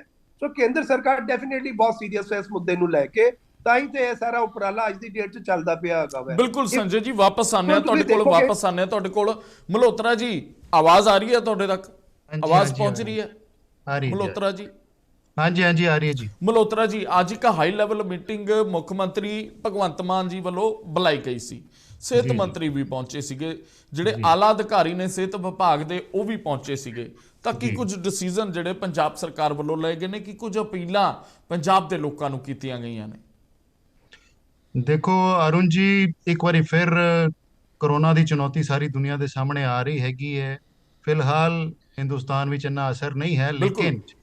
ਲੇਕਿਨ ਸਾਨੂੰ ਆਪਣੀ ਤਿਆਰੀ ਜਿਹੜੀ ਹੈ ਉਹ ਪਹਿਲਾਂ ਤੋਂ ਹੀ ਮੇਨਟੇਨ ਕਰਕੇ ਰੱਖਣੀ ਪਏਗੀ ਔਰ ਪ੍ਰੀਕਾਸ਼ਨਸ ਲੈਣੀਆਂ ਪੈਣਗੀਆਂ। ਜਿਵੇਂ ਕਿ ਜੀ। ਆਪਾਂ ਜਾਣਦੇ ਹਾਂ ਕਿ 에ਅਰਲਾਈਨਸ ਦੇ ਥਰੂ ਇਹ ਸਭ ਤੋਂ ਜ਼ਿਆਦਾ ਫੈਲਦਾ ਹੈ, ਕੰਟਰੀ ਟੂ ਕੰਟਰੀ ਫੈਲਦਾ ਹੈ, ਫਿਰ ਹੋਰ ਜਿਹੜੇ ਟਰੈਵਲ ਦੇ ਮੋਡਸ ਨੇ ਉਹਨਾਂ ਦੇ ਥਰੂ ਦੇਸ਼ ਦੇ ਅੰਦਰ ਫੈਲਦਾ ਹੈਗਾ। ਸੋ ਸਭ ਤੋਂ ਪਹਿਲਾਂ ਤਾਂ ਜਿਸ ਤਰ੍ਹਾਂ ਸਾਡੇ ਰਾਘਵ ਚੱਡਾ ਜੀ ਨੇ ਅੱਜ ਕਿਹਾ ਹੈਗਾ ਜੀ। ਕਿ ਫਲਾਈਟਸ ਫਰੋਮ ਚਾਈਨਾ ਜਿਹੜੀਆਂ ਹੈਗੀਆਂ ਉਹ ਬੈਨ ਹੋ ਜਾਣੀਆਂ ਚਾਹੀਦੀਆਂ। ਇਹ ਸਹੀ ਸਮਾਂ ਹੈਗਾ ਕਿ ਜਦੋਂ ਕਿ ਇਹ ਸਟੈਪ ਚੁੱਕਿਆ ਜਾਣਾ ਚਾਹੀਦਾ ਹੈਗਾ, ਕਿਉਂਕਿ ਬਾਅਦ ਵਿੱਚ ਜਦੋਂ ਦੇਸ਼ ਵਿੱਚ ਫੈਲ ਗਿਆ ਫਿਰ ਨੁਕਸਾਨ ਹੋਣਾ ਹੀ ਹੋਣਾ ਹੈਗਾ। ਸੋ ਸਮੇਂ ਰਹਿੰਦੇ ਆਪਾਂ ਇਹ ਕਦਮ ਚੁੱਕ ਲਈਏ। ਤੇ ਪੰਜਾਬ ਵਿੱਚ ਜਿਹੜੀ ਮੀਟਿੰਗ ਹੋਈ ਹੈਗੀ ਹੈ ਉਹਦੇ ਵਿੱਚ ਮੁੱਖ ਮੰਤਰੀ ਭਗਵੰਤ ਮਾਨ ਜੀ ਨੇ ਸਾਰੇ ਜ਼ਿਲ੍ਹਿਆਂ ਦੇ ਡਿਪਟੀ ਕਮਿਸ਼ਨਰ, ਸਾਰੀ ਐਡਮਿਨਿਸਟ੍ਰੇਸ਼ਨ ਔਰ ਹੈਲਥ ਦੇ ਦਾ ਜਿਹੜਾ ਅਮਲਾ ਹੈਗਾ ਉਹਨਾਂ ਦੇ ਨਾਲ ਮੀਟਿੰਗ ਕੀਤੀ ਹੈਗੀ ਹੈ ਔਰ ਸਾਰੀ ਸਿਚੁਏਸ਼ਨ ਦਾ ਜਾਇਜ਼ਾ ਲਿੱਤਾ ਔਰ ਸਿਹਤ ਵਿਭਾਗ ਨੂੰ ਪੂਰੀ ਤਰ੍ਹਾਂ ਤਿਆਰ ਰਹਿਣ ਦੇ ਲਈ ਆਦੇਸ਼ ਦਿੱਤੇ ਨੇ ਔਰ ਸਾਰੇ ਡਿਪਟੀ ਕਮਿਸ਼ਨਰਸ ਨੂੰ ਆਪਣੇ ਜ਼ਿਲ੍ਹਿਆਂ ਦੇ ਵਿੱਚ ਜਿਹੜੀ ਤਿਆਰੀ ਚੱਲ ਰਹੀ ਹੈਗੀ ਆ ਉਹਦੀ ਸਮੇਂ-ਸਮੇਂ ਤੇ ਉਹਦਾ ਜਾਇਜ਼ਾ ਲੈਣ ਦੇ ਹੁਕਮ ਦਿੱਤੇ ਨੇ। ਔਰ ਰਾਜ ਪੱਧਰ ਤੇ ਕੋਵਿਡ ਕੰਟਰੋਲ ਰੂਮ ਜਿਹੜਾ ਉਹ ਸਟੈਬਲਿਸ਼ ਕੀਤਾ ਜਾ ਰਿਹਾ ਹੈ। ਫਿਲਹਾਲ ਪੰਜਾਬ ਦੇ ਵਿੱਚ ਟੋਟਲ 9 ਐਕਟਿਵ ਅੱਛਾ, ਮੈਂ ਕੇਸਿਸ ਨੇ। ਇਹੀ ਕੋਵਿਡ ਕੰਟਰੋਲ ਰੂਮ ਦੀ ਮੈਂ ਤੁਹਾਡੇ ਤੋਂ ਜਾਣਕਾਰੀ ਲੈਣਾ ਚਾਹੁੰਦਾ ਮਲਹੋਤਰਾ ਜੀ। ਇਹ ਜਿਹੜੇ ਰੂਮ ਸਥਾਪਿਤ ਕੀਤੇ ਜਾ ਰਹੇ ਨੇ, ਇਹ ਕਾਲ ਸੈਂਟਰ ਦੀ ਤਰ੍ਹਾਂ ਵਰਕ ਕਰਨਗੇ? ਬਿਲਕੁਲ, ਆਫ ਕੋਰਸ। ਦੇਖੋ ਨਾਰਮਲੀ ਜਿਹੜਾ ਹੈ ਕਮਿਊਨੀਕੇਸ਼ਨ ਬੇਸਡ ਕੰਟਰੋਲ ਸੈਂਟਰਸ ਹੀ ਹੁੰਦੇ ਨੇ ਜਿਸ ਤੇ ਸਾਰੀ ਇਨਫੋਰਮੇਸ਼ਨ ਪਹੁੰਚਦੀ ਹੈ ਤੇ ਜਿਨ੍ਹਾਂ ਤੋਂ ਸਾਰੀ ਇਨਫੋਰਮੇਸ਼ਨ ਜਿਹੜੀ ਹੈ, ਡਾਇਰੈਕਸ਼ਨਸ ਜਿਹੜੀਆਂ ਉਹ ਡਿਸੈਮੀਨੇਟ ਕੀਤੀਆਂ ਜਾਂਦੀਆਂ ਹੈਗੀਆਂ। ਸੋ ਆਬਵੀਅਸਲੀ ਇਹ ਕਾਲ ਸੈਂਟਰ ਟਾਈਪ ਹੁੰਦੇ ਨੇ, ਪਰ ਇਸ ਵਿੱਚ ਸਿਹਤ ਦਾ ਅਮਲਾ ਜਿਹੜਾ ਹੈਗਾ ਉਹਨਾਂ ਦਾ ਮੇਨ ਰੋਲ ਹੁੰਦਾ ਹੈਗਾ। ਔਰ ਮੈਂ ਸਾਰੇ ਪੰਜਾਬ ਵਾਸੀਆਂ ਦੇ ਨੌਲੇਜ ਦੇ ਲਈ ਦੱਸ ਦੇਣਾ ਚਾਹੁੰਦਾ ਕਿ ਪੰਜਾਬ ਸਰਕਾਰ ਨੇ ਪਹਿਲਾਂ ਤੋਂ ਹੀ ਜਿਹੜੀ ਹੈ ਤਿਆਰੀ ਕੀਤੀ ਹੋਈ ਹੈ। 790 ਜਿਹੜੇ special beds with oxygen and paediatric ਜਿਹੜੇ ਹੈਗੇ ਆ ਉਹ ਤਿਆਰ ਕੀਤੇ ਹੋਏ ਹੈਗੇ ਆ। 324 ਆਈਸੀਯੂ ਦੇ ਬੈਡਸ ਤਿਆਰ ਕੀਤੇ ਹੋਏ ਆ ਔਰ 142 ਹੋਰ ਐਡ ਕੀਤੇ ਜਾ ਸਕਦੇ ਆ ਔਰ 3518 ਹੋਰ ਐਡੀਸ਼ਨਲ ਬੈਡਸ ਜੇ ਲੋੜ ਪਏ ਤਾਂ ਉਹ ਵੀ ਮੁਹੱਈਆ ਕੀਤੇ ਜਾਣਗੇ। ਔਰ ਲਿਕੁਇਡ ਆਕਸੀਜਨ ਪਲਾਂਟਸ ਜਿਹੜੇ ਆ ਉਹ ਇਸਟੈਬਲਿਸ਼ ਕਰ ਦਿੱਤੇ ਗਏ ਆ ਪੰਜਾਬ ਦੇ ਵਿੱਚ ਔਰ 23 ਲਿਕੁਇਡ ਮੈਡੀਕਲ ਆਕਸੀਜਨ ਦੇ ਸਟੋਰੇਜ ਟੈਂਕਰਸ ਜਿਹੜੇ ਆ ਉਹ ਐਕਟਿਵ ਹੈਗੇ ਆ। 87 ਪ੍ਰੈਸ਼ਰ ਸਵਿੰਗ ਐਬਜ਼ੌਰਪਸ਼ਨ ਪਲਾਂਟਸ ਜਿਹੜੇ ਆ ਉਹ ਐਕਟਿਵ ਹੈਗੇ ਆ ਔਰ ਹੁਣ ਤੱਕ 98% ਪੰਜਾਬ ਦੀ ਜਨਸੰਖਿਆ ਨੂੰ ਪਹਿਲੀ ਵੈਕਸੀਨ ਔਰ 86% ਨੂੰ ਦੂਜੀ ਵੈਕਸੀਨ ਲੱਗ ਚੁੱਕੀ ਹੈਗੀ ਹੈ। ਔਰ ਨਾਲ ਹੀ ਜਿਸ ਤਰ੍ਹਾਂ ਕਿ ਡਾਕਟਰ ਸਾਹਿਬ ਨੇ ਕਿਹਾ ਹੈਗਾ ਔਰ IMA ਵੱਲੋਂ ਹਿਦਾਇਤਾਂ ਹੈਗੀਆਂ ਕਿ ਸਾਰੇ ਨਾਗਰਿਕਾਂ ਨੂੰ ਅਪੀਲ ਹੈਗੀ ਹੈ ਕਿ ਹੁਣੇ ਤੋਂ ਜਿਹੜਾ ਜਦੋਂ ਘਰੋਂ ਬਾਹਰ ਨਿਕਲਦੇ ਆ ਤਾਂ ਪਲੀਜ਼ ਮਾਸਕ ਪਾ ਕੇ ਨਿਕਲਣ, ਸੋਸ਼ਲ ਡਿਸਟੈਂਸਿੰਗ ਦਾ ਜਿਹੜਾ ਹੈ ਉਹ ਪਾਲਨ ਕਰਨ ਔਰ ਆਪਣੇ ਹੱਥ ਜਿਹੜੇ ਹੈ ਉਹ ਸਾਬਣ ਨਾਲ ਜਾਂ ਫਿਰ ਸੈਨੀਟਾਈਜ਼ਰ ਦੇ ਨਾਲ ਬਾਰ-ਬਾਰ ਜਿਹੜੇ ਸਾਫ਼ ਕਰਨ। ਔਰ ਖਾਸ ਗੱਲ ਜਿਹੜੀ ਹੈ ਕਿ ਇੰਟਰਨੈਸ਼ਨਲ ਟਰੈਵਲ ਜਿਹੜਾ ਹੈ ਜਾਂ ਅਨਨੈਸੈਸਰੀ ਟਰੈਵਲ ਹੈ ਉਹ ਅਵੋਇਡ ਕਰਨ ਔਰ ਪਬਲਿਕ ਗੈਦਰਿੰਗ ਵੀ ਅਵੋਇਡ ਕਰਨ ਜੀ। ਅੱਛਾ, ਠੀਕ ਹੈ ਮਲਹੋਤਰਾ ਜੀ, ਇੱਕ ਸਵਾਲ ਜ਼ਰੂਰ ਉੱਠਦਾ। ਪਹਿਲਾ ਸਵਾਲ ਤਾਂ ਇਹ ਹੈਗਾ ਕਿ ਪਿਛਲੇ ਸਮੇਂ ਦੌਰਾਨ ਪਿਛਲੀ ਸਰਕਾਰ ਸਮੇਂ ਵੀ ਦਾਅਵੇ ਕੀਤੇ ਗਏ ਸੀਗੇ ਵੱਡੇ ਵੱਡੇ, ਪਰੰਤੂ ਹੁਣ ਥੋੜੀ ਦੇਰ ਪਹਿਲਾਂ ਸੰਜੇ ਟੰਡਨ ਜੀ ਨੇ ਵੀ ਕਿਹਾ, ਆਪਣੇ ਸ਼ਰਮਾ ਜੀ ਨੇ ਵੀ ਕਿਹਾ ਕਿ ਉਸ ਸਮੇਂ ਦਾਅਵੇ ਵੱਡੇ ਵੱਡੇ ਕੀਤੇ ਗਏ ਨੇ ਪਰੰਤੂ ਗਰਾਊਂਡ ਲੈਵਲ ਤੇ ਕੁਝ ਨਹੀਂ ਸੀ ਕੀਤਾ ਗਿਆ। ਗਰਾਊਂਡ ਲੈਵਲ ਤੇ ਬਹੁਤ ਵੱਡੀਆਂ ਦਿੱਕਤਾਂ ਦਾ ਸਾਹਮਣਾ ਪੰਜਾਬ ਦੇ ਲੋਕ ਕਰਦੇ ਨਜ਼ਰ ਆਏ ਸੀਗੇ। ਵੱਡੀਆਂ ਵੱਡੀਆਂ ਲਾਈਨਾਂ 'ਚ ਲੱਗ ਕੇ ਲੋਕ ਸਾਰਾ ਦਿਨ ਵਾਪਸ ਮੁੜ ਜਾਂਦੇ ਸੀਗੇ। ਜਿਹੜੇ ਵੈਂਟੀਲੇਟਰ ਸੀਗੇ ਉਹ ਪੈਕਿੰਗ ਕੀਤੀਆਂ ਰਹਿ ਗਈਆਂ ਸੀਗੀਆਂ ਬਹੁਤ ਸਾਰੀਆਂ। ਇਸ ਵਾਰ ਉਹ ਸਾਰੀਆਂ ਚੀਜ਼ਾਂ ਨੂੰ ਦਰੁਸਤ ਕਰਨ ਲਈ ਪੰਜਾਬ ਸਰਕਾਰ ਵਿਸ਼ੇਸ਼ ਤੌਰ ਤੇ ਉਪਰਾਲੇ ਕਰ ਰਹੀ ਹੈ ਜਾਂ ਫਿਰ ਸਿਵਲ ਸਰਜਨਸ ਜਿਹੜੇ ਹੈਗੇ ਨੇ ਜਿਹੜੇ ਕੋਆਰਡੀਨੇਸ਼ਨ ਕਰਨਗੇ ਪੂਰੇ ਜ਼ਿਲ੍ਹੇ ਦੇ ਲੋਕਾਂ ਨੂੰ, ਉਹਨਾਂ ਨੂੰ ਕੋਈ ਸਖਤ ਹਦਾਇਤ ਕੀਤੀ ਗਈ ਹੈ? ਹਾਂਜੀ ਅਰੁਣ ਜੀ, ਦੇਖੋ ਇਸ ਵਿੱਚ ਕੋਈ ਦੋ ਰਾਏ ਨਹੀਂ ਕਿ ਚਾਹੇ ਆਪਾਂ ਕੇਂਦਰ ਦੇ ਪੱਧਰ ਦੀ ਗੱਲ ਕਰ ਲਈਏ ਜਾਂ ਸਟੇਟ ਪੱਧਰ ਦੀ ਗੱਲ ਕਰ ਲਈਏ, ਹਰ ਲੈਵਲ ਤੇ ਬਹੁਤ ਵੱਡੀਆਂ ਜਿਹੜੀਆਂ ਕੁਤਾਹੀਆਂ ਉਸ ਸਮੇਂ ਹੋਈਆਂ ਸੀਗੀਆਂ। ਬਿਨਾਂ ਤਿਆਰੀ ਦੇ, ਬਿਨਾਂ ਵਾਰਨਿੰਗ ਦੇ ਸਾਡੇ ਦੇਸ਼ ਵਿੱਚ ਲੋਕਡਾਊਨ ਲੱਗ ਗਿਆ ਸੀਗਾ ਔਰ ਆਕਸੀਜਨ ਦੀ ਬਹੁਤ ਭਾਰੀ ਕਮੀ ਸੀਗੀ। ਬਹੁਤ ਸਾਰੇ ਆਪਾਂ ਜਿਵੇਂ ਦਿੱਲੀ ਵਿੱਚ ਵੀ ਦੇਖਿਆ ਹੈਗਾ ਕਿ ਆਕਸੀਜਨ ਨਹੀਂ ਸੀ ਪਹੁੰਚ ਰਹੀ, ਲੋਕ ਸੜਕਾਂ ਤੇ ਬੈਠੇ ਸੀਗੇ, ਬਿਨਾਂ ਆਕਸੀਜਨ ਦੇ ਬਹੁਤ ਸਾਰੀਆਂ ਡੈਥਸ ਹੋਈਆਂ। ਪੰਜਾਬ ਵਿੱਚ ਵੈਂਟੀਲੇਟਰਸ ਜਿਹੜੇ ਆ ਉਹ ਅਨਯੂਜ਼ਡ ਪਏ ਰਹਿ ਗਏ। ਸੋ ਇਹਨਾਂ ਚੀਜ਼ਾਂ ਦਾ ਮੇਰੇ ਖਿਆਲ ਨਾਲ ਹੁਣ ਹਰ ਲੈਵਲ ਤੇ ਸਰਕਾਰਾਂ, ਚਾਹੇ ਕੇਂਦਰ ਸਰਕਾਰ ਹੈ, ਚਾਹੇ ਪੰਜਾਬ ਸਰਕਾਰ ਹੈ, ਚਾਹੇ ਕੋਈ ਵੀ ਹੋਰ ਸਰਕਾਰ ਹੈਗੀ ਹੈ, ਕਿਉਂਕਿ ਉਹ ਪਹਿਲਾ ਤਜਰਬਾ ਸੀ ਸ਼ਾਇਦ, ਇਸ ਕਰਕੇ ਇਹੋ ਜਿਹੀਆਂ ਗਲਤੀਆਂ ਹੋਈਆਂ। ਪਰ ਹੁਣ ਸਾਡੇ ਕੋਲ ਕਾਫੀ ਜ਼ਿਆਦਾ ਤਜਰਬਾ ਹੈਗਾ, ਆਪਾਂ ਇਹਦੇ ਜਿਹੜਾ ਭਿਆਨਕਤਾ ਹੈਗੀ ਹੈ, ਇਹਦਾ ਜਿਹੜਾ ਖਤਰਾ ਹੈਗਾ ਉਹਨੂੰ ਵੀ ਬੜੀ ਚੰਗੀ ਤਰ੍ਹਾਂ ਜਾਣਦੇ ਹਾਂ। ਤਾਂ ਹਰ ਲੈਵਲ ਤੇ ਮਲਹੋਤਰਾ ਜੀ, ਕੱਲੇ ਤਜਰਬੇ ਨਾਲ ਵੀ ਗੱਲ ਨਹੀਂ ਬਣਦੀ, ਫਾਈਨੈਂਸ਼ੀਅਲ ਕੰਡੀਸ਼ਨ ਵੀ ਠੀਕ ਹੋਣੀ ਚਾਹੀਦੀ ਹੈ। ਪੰਜਾਬ ਤੇ ਪਹਿਲਾਂ ਆਲਰੇਡੀ 3 ਲੱਖ ਕਰੋੜ ਤੋਂ ਵੱਧ ਦਾ ਕਰਜ਼ਾ ਹੈਗਾ। ਸੋ ਤੁਹਾਨੂੰ ਕੋਈ ਆਸ ਹੈਗੀ ਹੈ ਕੇਂਦਰ ਸਰਕਾਰ ਤੋਂ ਕੋਈ ਹੋਰ ਮਦਦ ਮਿਲੇਗੀ? ਪਿਛਲਾ ਸਮਾਂ ਜਿਹੜਾ ਲੰਘਿਆ ਕੀਤੀ ਹੈ, ਬੇਸ਼ੱਕ GDP ਡਾਊਨ ਗਈ ਹੈ, ਭਾਰਤ ਦੀ ਮਦਦ ਜ਼ਰੂਰ ਕੀਤੀ ਸੀ, ਪਰੰਤੂ ਸਹੂਲਤਾਂ ਦੇਣ ਤੋਂ ਵਾਂਝੇ ਰਹਿ ਗਏ ਸੀਗੇ ਪੰਜਾਬ ਦੇ ਜਿਹੜੇ ਜਿੰਨੇ ਵੀ ਸਰਕਾਰੀ ਸਹੂਲਤਾਂ ਕੇਂਦਰ ਨੇ, ਸਿਹਤ ਕੇਂਦਰ। ਅਰੁਣ ਜੀ, ਹਾਲਾਂਕਿ ਸਾਨੂੰ ਪੂਰੀ ਉਮੀਦ ਹੈ ਕਿ ਕੇਂਦਰ ਮਦਦ ਕਰੇਗਾ, ਲੇਕਿਨ ਕੇਂਦਰ ਮਦਦ ਕਰੇ ਚਾਹੇ ਨਾ ਕਰੇ, ਪੰਜਾਬ ਸਰਕਾਰ ਕਮਿਟਡ ਹੈਗੀ ਹੈ ਕਿ ਪੰਜਾਬ ਦੇ ਲੋਕਾਂ ਨੂੰ ਕਿਸੇ ਤਰ੍ਹਾਂ ਦੀ ਕੋਈ ਦਿੱਕਤ ਨਹੀਂ ਆਉਣ ਦਿੱਤੀ ਜਾਏਗੀ। ਜਿੱਥੋਂ ਮਰਜ਼ੀ ਹੋਏ, ਚਾਹੇ ਕਿਸੇ ਹੋਰ ਪਾਸੇ ਤੋਂ ਕਮਿਟਡ ਮਨੀ ਜਿਹੜੀ ਆ ਉਹ ਕੱਢ ਕੇ ਲੋਕਾਂ ਦੀ ਜਾਨ ਬਚਾਉਣ ਲਈ ਲਗਾਉਣੀ ਪਏ। ਲੋਕਾਂ ਦੀ ਜਾਨ ਪਹਿਲਾਂ ਹੈਗੀ ਹੈ, ਉਸ ਵਿੱਚ ਕਿਸੇ ਤਰ੍ਹਾਂ ਦੀ ਕੋਈ ਕਮੀ ਨਹੀਂ ਆਉਣ ਦਿੱਤੀ ਜਾਏਗੀ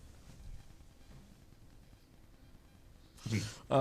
ਠੀਕ ਹੈ, ਇੱਕ ਇਹ ਜ਼ਰੂਰ ਗੱਲ ਸੁਣ ਕੇ ਥੋੜਾ ਚੈਨ ਮਿਲਦਾ ਹੈ ਕਿ ਪੰਜਾਬ ਦੇ ਵਿੱਚ ਇਸ ਵੇਰੀਐਂਟ ਦਾ ਹਜੇ ਤੱਕ ਕੋਈ ਵੀ ਮਾਮਲਾ ਸਾਹਮਣੇ ਨਹੀਂ ਆਇਆ।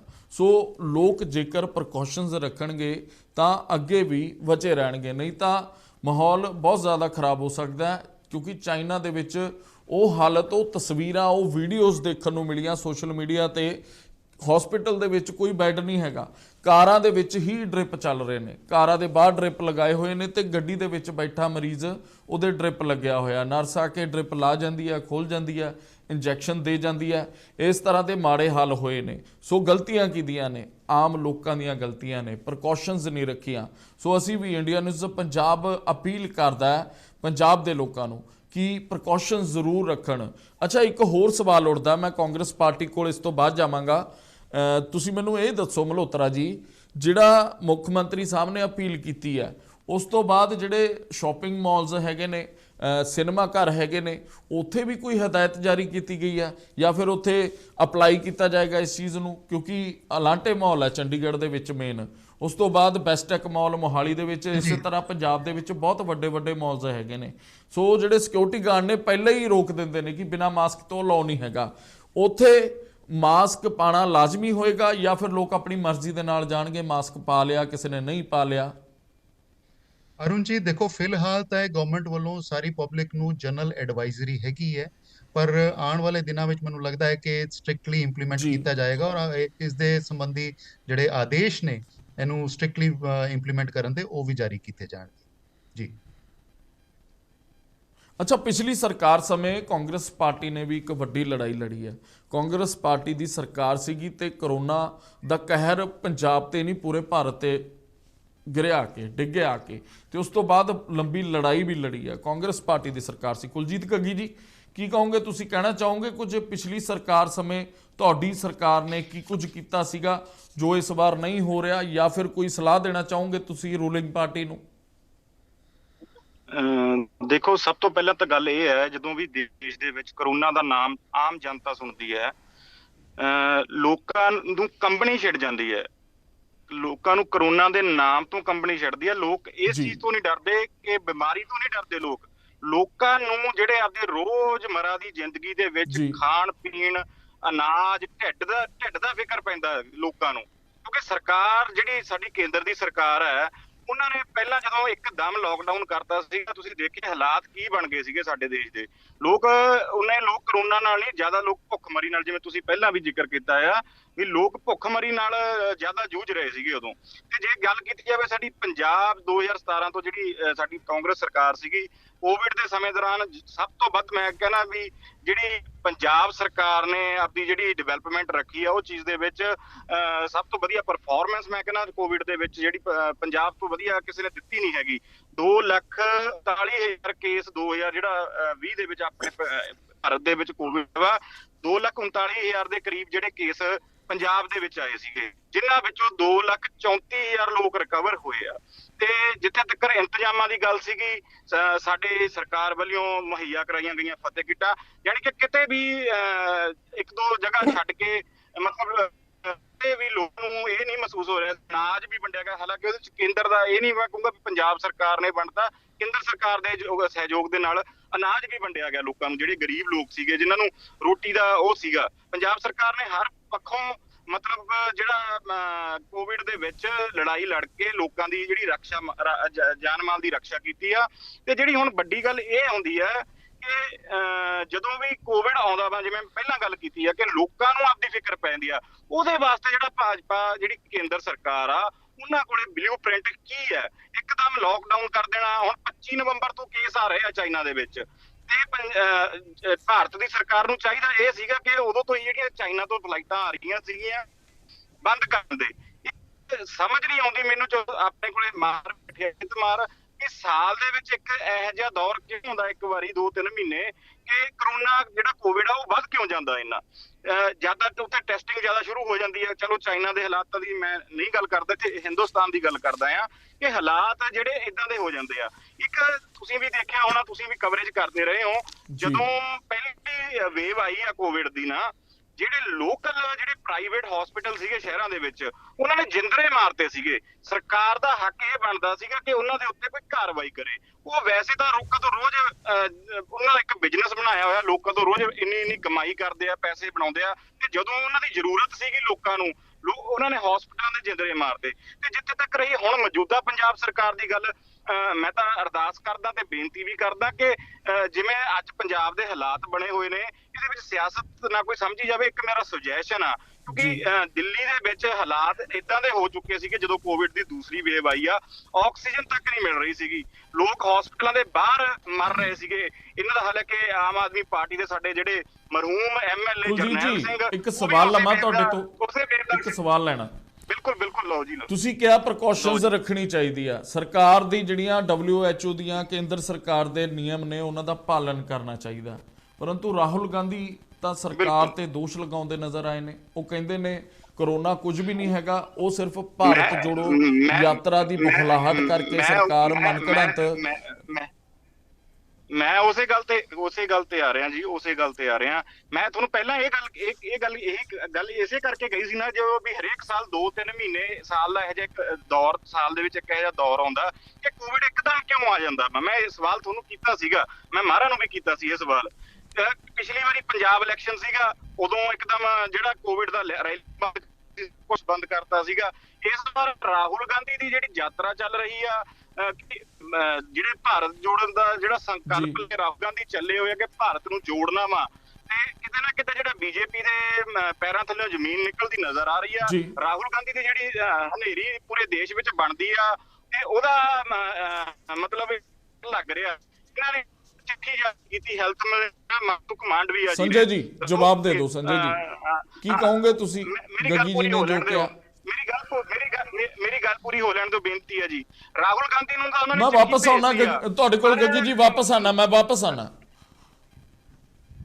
ਦੇਖੋ ਅਰੁਣ ਜੀ, ਐਸਾ ਹੈਗਾ ਵੈ ਕਿ ਰਾਹੁਲ ਗਾਂਧੀ ਕਾਫੀ ਦਿਨਾਂ ਤੋਂ ਆਪਣੀ ਭਾਰਤ ਜੋੜੋ ਯਾਤਰਾ ਤੇ ਨਿਕਲੇ ਹੋਏ ਹੈ। ਸਾਨੂੰ ਉਹਨਾਂ ਦੀ ਯਾਤਰਾ ਦੇ ਨਾਲ ਕੋਈ ਵੀ ਫਰਕ ਨਹੀਂ ਪੈਂਦਾ। ਇਹੋ ਜੀ 100 ਯਾਤਰਾ ਵੀ ਕਰ ਲੈਣਾ ਤੇ ਭਾਰਤੀ ਜਨਤਾ ਪਾਰਟੀ ਨੂੰ ਇਸ ਚੀਜ਼ ਦਾ ਕੋਈ ਫਰਕ ਨਹੀਂ ਹੈਗਾ। ਜੇ ਸਾਡੇ ਹੈਲਥ ਮਿਨਿਸਟਰ ਨੇ ਉਹਨਾਂ ਨੂੰ ਇੱਕ ਚਿੱਠੀ ਲਿਖੀ ਸੀ, ਉਹ ਇਸ ਕਾਰਨ ਲਿਖੀ ਸੀ ਕਿ ਬਈ ਜੀ ਅੱਜ ਜਿਸ ਤਰੀਕੇ ਚਾਈਨਾ ਦੇ ਵਿੱਚ ਇੰਨੇ ਬੁਰੇ ਹਾਲਾਤ ਡੇ ਬਾਏ ਡੇ ਬਣੀ ਜਾ ਰਹੇ ਹੈ, ਉਹਦੇ ਮੱਦੇ ਨਜ਼ਰ ਉਹਨਾਂ ਨੇ ਇੱਕ ਐਡਵਾਈਸ ਉਹਨਾਂ ਨੂੰ ਦਿੱਤੀ ਸੀ। ਹੁਣ ਉਸ ਐਡਵਾਈਸ ਨੂੰ ਮੰਨਣਾ ਜਾਂ ਨਾ ਮੰਨਣਾ ਉਹ ਰਾਹੁਲ ਗਾਂਧੀ ਦੀ ਆਪਣੀ ਮਰਜ਼ੀ ਹੀ ਹੈ। ਜੇ ਉਹਨਾਂ ਨੂੰ ਦੇਸ਼ ਦੇ ਲੋਕਾਂ ਦੀ ਚਿੰਤਾ ਹੋਏਗੀ ਤਾਂ ਡੈਫੀਨੇਟਲੀ ਉਹ ਯਾਤਰਾ ਨੂੰ ਸਸਪੈਂਡ ਕਰਨਗੇ। ਜੇ ਉਹਨਾਂ ਨੂੰ ਦੇਸ਼ ਦੇ ਲੋਕਾਂ ਦੀ ਚਿੰਤਾ ਨਹੀਂ ਹੋਏਗੀ ਤਾਂ ਉਹ ਯਾਤਰਾ ਨੂੰ ਆਪਣਾ ਕੰਟੀਨਿਊ ਕਰਨਗੇ। ਇਹ ਤੇ ਉਹਨਾਂ ਨੇ ਦੇਖਣਾ ਹੈ ਕਿ ਉਹਨਾਂ ਨੇ ਦੇਸ਼ ਦੇ ਪ੍ਰਤੀ ਆਪਣੀ ਵਫਾਦਾਰੀ ਨਿਭਾਣੀ ਹੈ, ਆਪਣੀ ਜ਼ਿੰਮੇਵਾਰੀ ਨਿਭਾਣੀ ਹੈ ਜਾਂ ਨਹੀਂ ਨਿਭਾਣੀ। ਸਾਰੀ ਦੁਨੀਆ ਦੇਖਦੀ ਪਈ ਹੈ ਕਿ ਜੋ ਰਾਹੁਲ ਗਾਂਧੀ ਨੇ ਉਹ ਚਿੱਠੀ ਦਾ ਜਵਾਬ ਦਿੱਤਾ। ਗੱਗੀ ਜੀ ਸਮਾਂ ਘੱਟ ਹੈ, ਗੱਗੀ ਜੀ ਦੱਸੋ ਆਪਣਾ ਤਰਕ ਦੱਸੋ। ਪਿਛਲੇ ਦਿਨਾਂ ਚੋਂ ਯਾਤਰਾ ਕਰਦੇ ਰਹੇ ਆ, ਆਪਾਂ ਕਿਹੜੀ ਰੋਕ ਦਿੱਤੀ ਉਹਨਾਂ ਦੀ ਯਾਤਰਾ? ਕਰਦੇ ਪਏ ਸੀ ਨਾ। ਕੋਵਿਡ ਕੱਲਾ ਰਾਹੁਲ ਗਾਂਧੀ ਦੀ ਯਾਤਰਾ ਨਾਲ ਨਹੀਂ ਆਉਣ ਲੱਗਿਆ। ਇਹਨਾਂ ਨੇ ਹਦਾਇਤਾਂ ਭੇਜੀਆਂ, ਇੱਕ ਸੁਜੈਸ਼ਨ ਭੇਜਿਆ, ਮੈਂ ਮੰਨਦਾ ਆ, ਪਰ ਉਸੇ ਦਿਨ ਇਹਨਾਂ ਦੇ 21 ਤਰੀਕ ਨੂੰ ਇਹਨਾਂ ਨੇ ਲੈਟਰ ਭੇਜਿਆ, 22 ਤਰੀਕ ਨੂੰ ਜਿਹੜੇ ਰਾਜਸਥਾਨ ਦੇ ਪ੍ਰੈਜ਼ੀਡੈਂਟ ਨੇ ਉਹ ਇੱਕ ਵੱਡੀ ਰੈਲੀ ਰਾਜਸਥਾਨ ਦੇ ਵਿੱਚ ਕਰ ਰਹੇ ਸੀ, ਜਨ ਆਕਰੋਸ਼ ਰੈਲੀ ਦਾ ਨਾਮ। ਇੱਕ ਕਰਨਾਟਕਾ ਦੇ ਵਿੱਚ ਰੈਲੀ ਹੋ ਰਹੀ ਸੀ। ਕੱਲ ਪ੍ਰਧਾਨ ਮੰਤਰੀ ਜੀ ਲੋਕ ਸਭਾ ਦੇ ਵਿੱਚ ਬੋਲ ਰਹੇ ਸੀ ਮਾਸਕ ਲਾ ਕੇ, ਸ਼ਾਮ ਨੂੰ ਪਬਲਿਕ ਦੇ ਵਿੱਚ ਜਾਂਦੇ ਆ ਬਿਨਾਂ ਮਾਸਕ ਤੋਂ। ਇਹ ਦੋਹਰੇ ਮਾਪਦੰਡ ਕਿਉਂ ਨੇ? ਇੱਕ ਤਾਂ ਇਹ ਚਲੋ ਰਾਹੁਲ ਗਾਂਧੀ ਦੀ ਯਾਤਰਾ ਤਾਂ ਜਿਹੜੀ ਵੱਖਰੀ ਚੀਜ਼ ਆ, ਇੱਕ ਮੈਨੂੰ ਤਾਂ ਇਹ ਵੀ ਇੱਕ ਚਿੰਤਾ ਮਤਲਬ ਮੇਰੇ ਮਨ ਦੇ ਵਿੱਚ ਜ਼ਾਹਰ ਹੋ ਰਹੀ ਆ। ਜਿਵੇਂ ਪਹਿਲਾਂ ਕੋਵਿਡ ਦੇ ਉਹਦੇ ਵਿੱਚ ਕੋਵਿਡ ਦੀ ਸ਼ਹਿਰ ਦੇ ਵਿੱਚ ਇਹਨਾਂ ਨੇ ਸੀਏ ਐਨਆਰਸੀ ਲੈ ਕੇ ਆਂਦਾ ਸੀਗਾ, ਕਿਸਾਨੀ ਕਾਲੇ ਕਾਨੂੰਨ ਲੈ ਆਂਦੇ ਸੀ। ਮੈਨੂੰ ਤਾਂ ਇਹ ਲੱਗਦਾ ਵੀ ਭਾਰਤ ਦੀ ਜਨਤਾ ਦੇ ਖਿਲਾਫ ਕੋਈ ਨਵੀਂ ਚੀਜ਼ ਨਾ ਲੈ ਆਉਣ ਇਸ ਕੋਵਿਡ ਦੇ ਉਹਦੇ ਵਿੱਚ। ਇਹ ਭਾਜਪਾ ਜਿਹੜਾ ਪਹਿਲਾਂ ਸੰਜੇ ਜੀ, ਇਸ ਜਵਾਬ ਦੇ ਨਾਂ ਜਪਦੀ ਆ।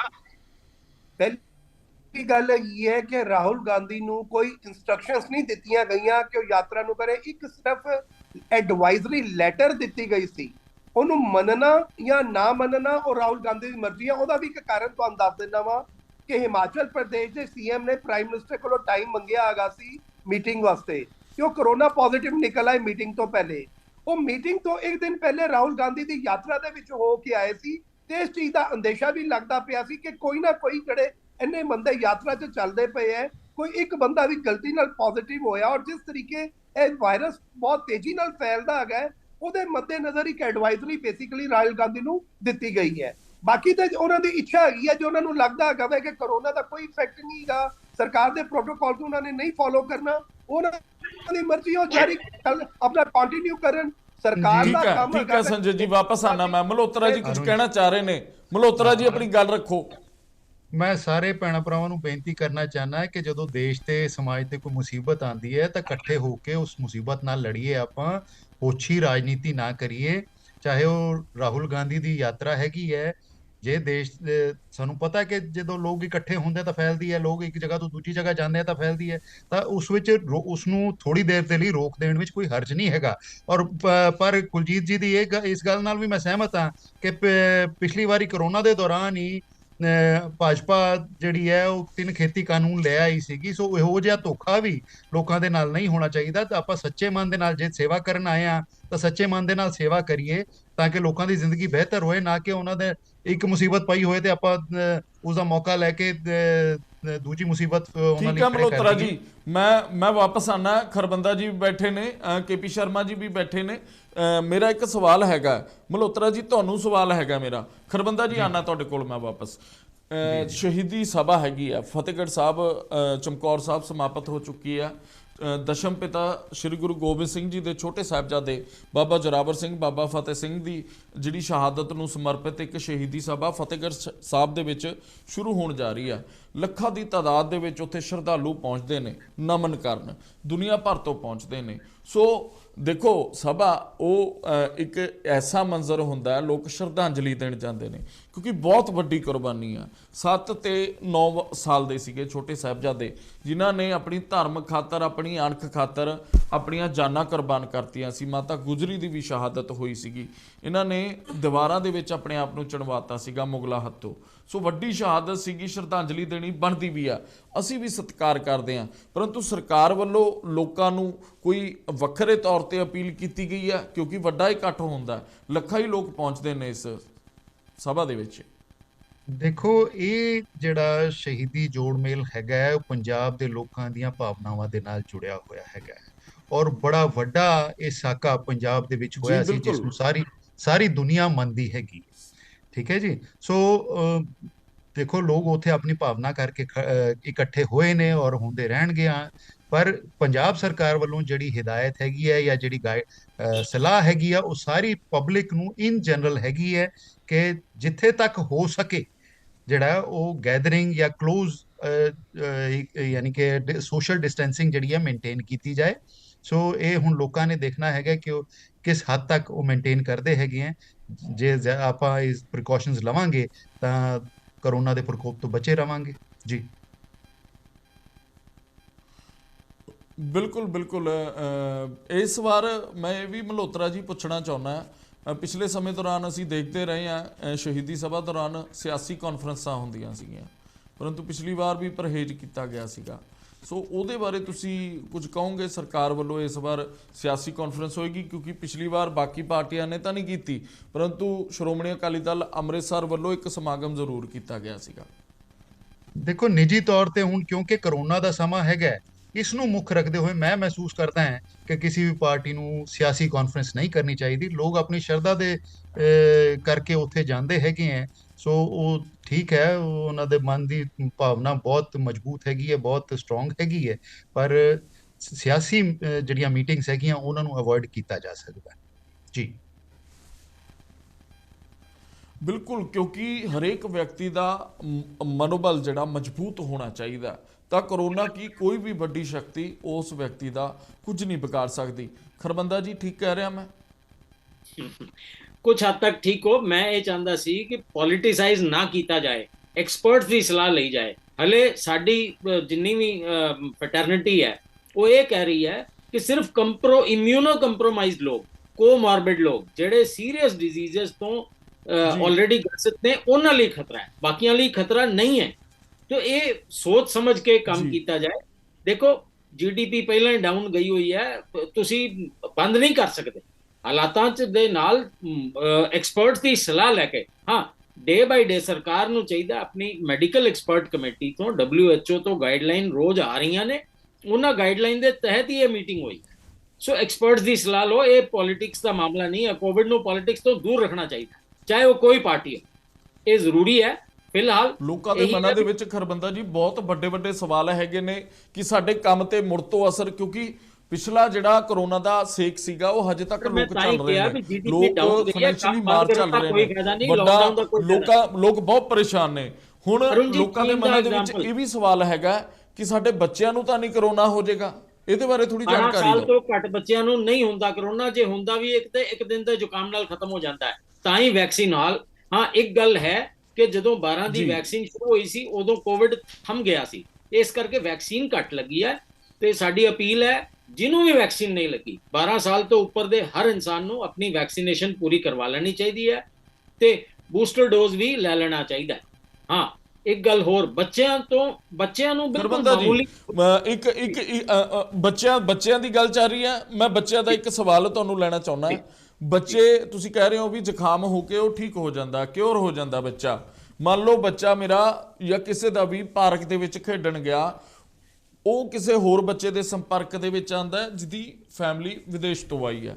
ਜੇਕਰ ਉਸ ਬੱਚੇ ਨੂੰ ਰੱਬ ਨਾ ਕਰੇ ਉਹ ਸੰਕਰਮਿਤ ਹੋ ਜਾਂਦਾ, ਉਹਨੂੰ ਜ਼ੁਕਾਮ ਹੋ ਜਾਂਦਾ, ਕੀ ਉਸ ਦੇ ਜ਼ੁਕਾਮ ਤੋਂ ਉਸ ਦੇ ਪੇਰੈਂਟਸ ਨੂੰ ਵੀ ਕਰੋਨਾ ਹੋ ਸਕਦਾ?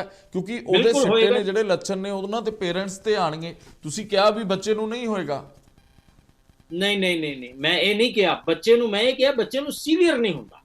ਬੱਚੇ ਨੂੰ ਕਰੋਨਾ ਹੋਏਗਾ, ਆਪਣੇ ਪੇਰੈਂਟਸ ਨੂੰ ਵੀ ਦੇਗਾ। ਜਿਸ ਘਰ 'ਚ ਇੱਕ ਵੀ, ਚਾਹੇ ਉਹ ਬੱਚਾ ਹੈ, ਚਾਹੇ ਉਹ ਵੱਡਾ ਹੈ, ਚਾਹੇ ਬਜ਼ੁਰਗ ਹੈ, ਇੱਕ ਵੀ ਬੰਦੇ ਨੂੰ ਕਰੋਨਾ ਅਗਰ ਇਨਫੈਕਟ ਹੋ ਗਿਆ ਤਾਂ ਪੂਰੀ ਫੈਮਿਲੀ ਨੂੰ ਹੋਏਗਾ, ਫਿਰ ਨਹੀਂ ਬਚਣਗੇ। ਹਾਂ, ਸੀਵੀਅਰਿਟੀ ਨਹੀਂ ਆਏਗੀ, ਇਹ ਗੱਲ ਹੈ। ਬੱਚਿਆਂ 'ਚ ਸੀਵੀਅਰ ਨਹੀਂ ਹੁੰਦਾ, ਬੱਚਿਆਂ 'ਚ ਡਿਊਰੇਸ਼ਨ ਵੀ ਘੱਟ ਹੁੰਦੀ ਹੈ ਔਰ ਬਿਮਾਰੀ ਜ਼ਿਆਦਾ ਨਹੀਂ ਹੁੰਦੀ।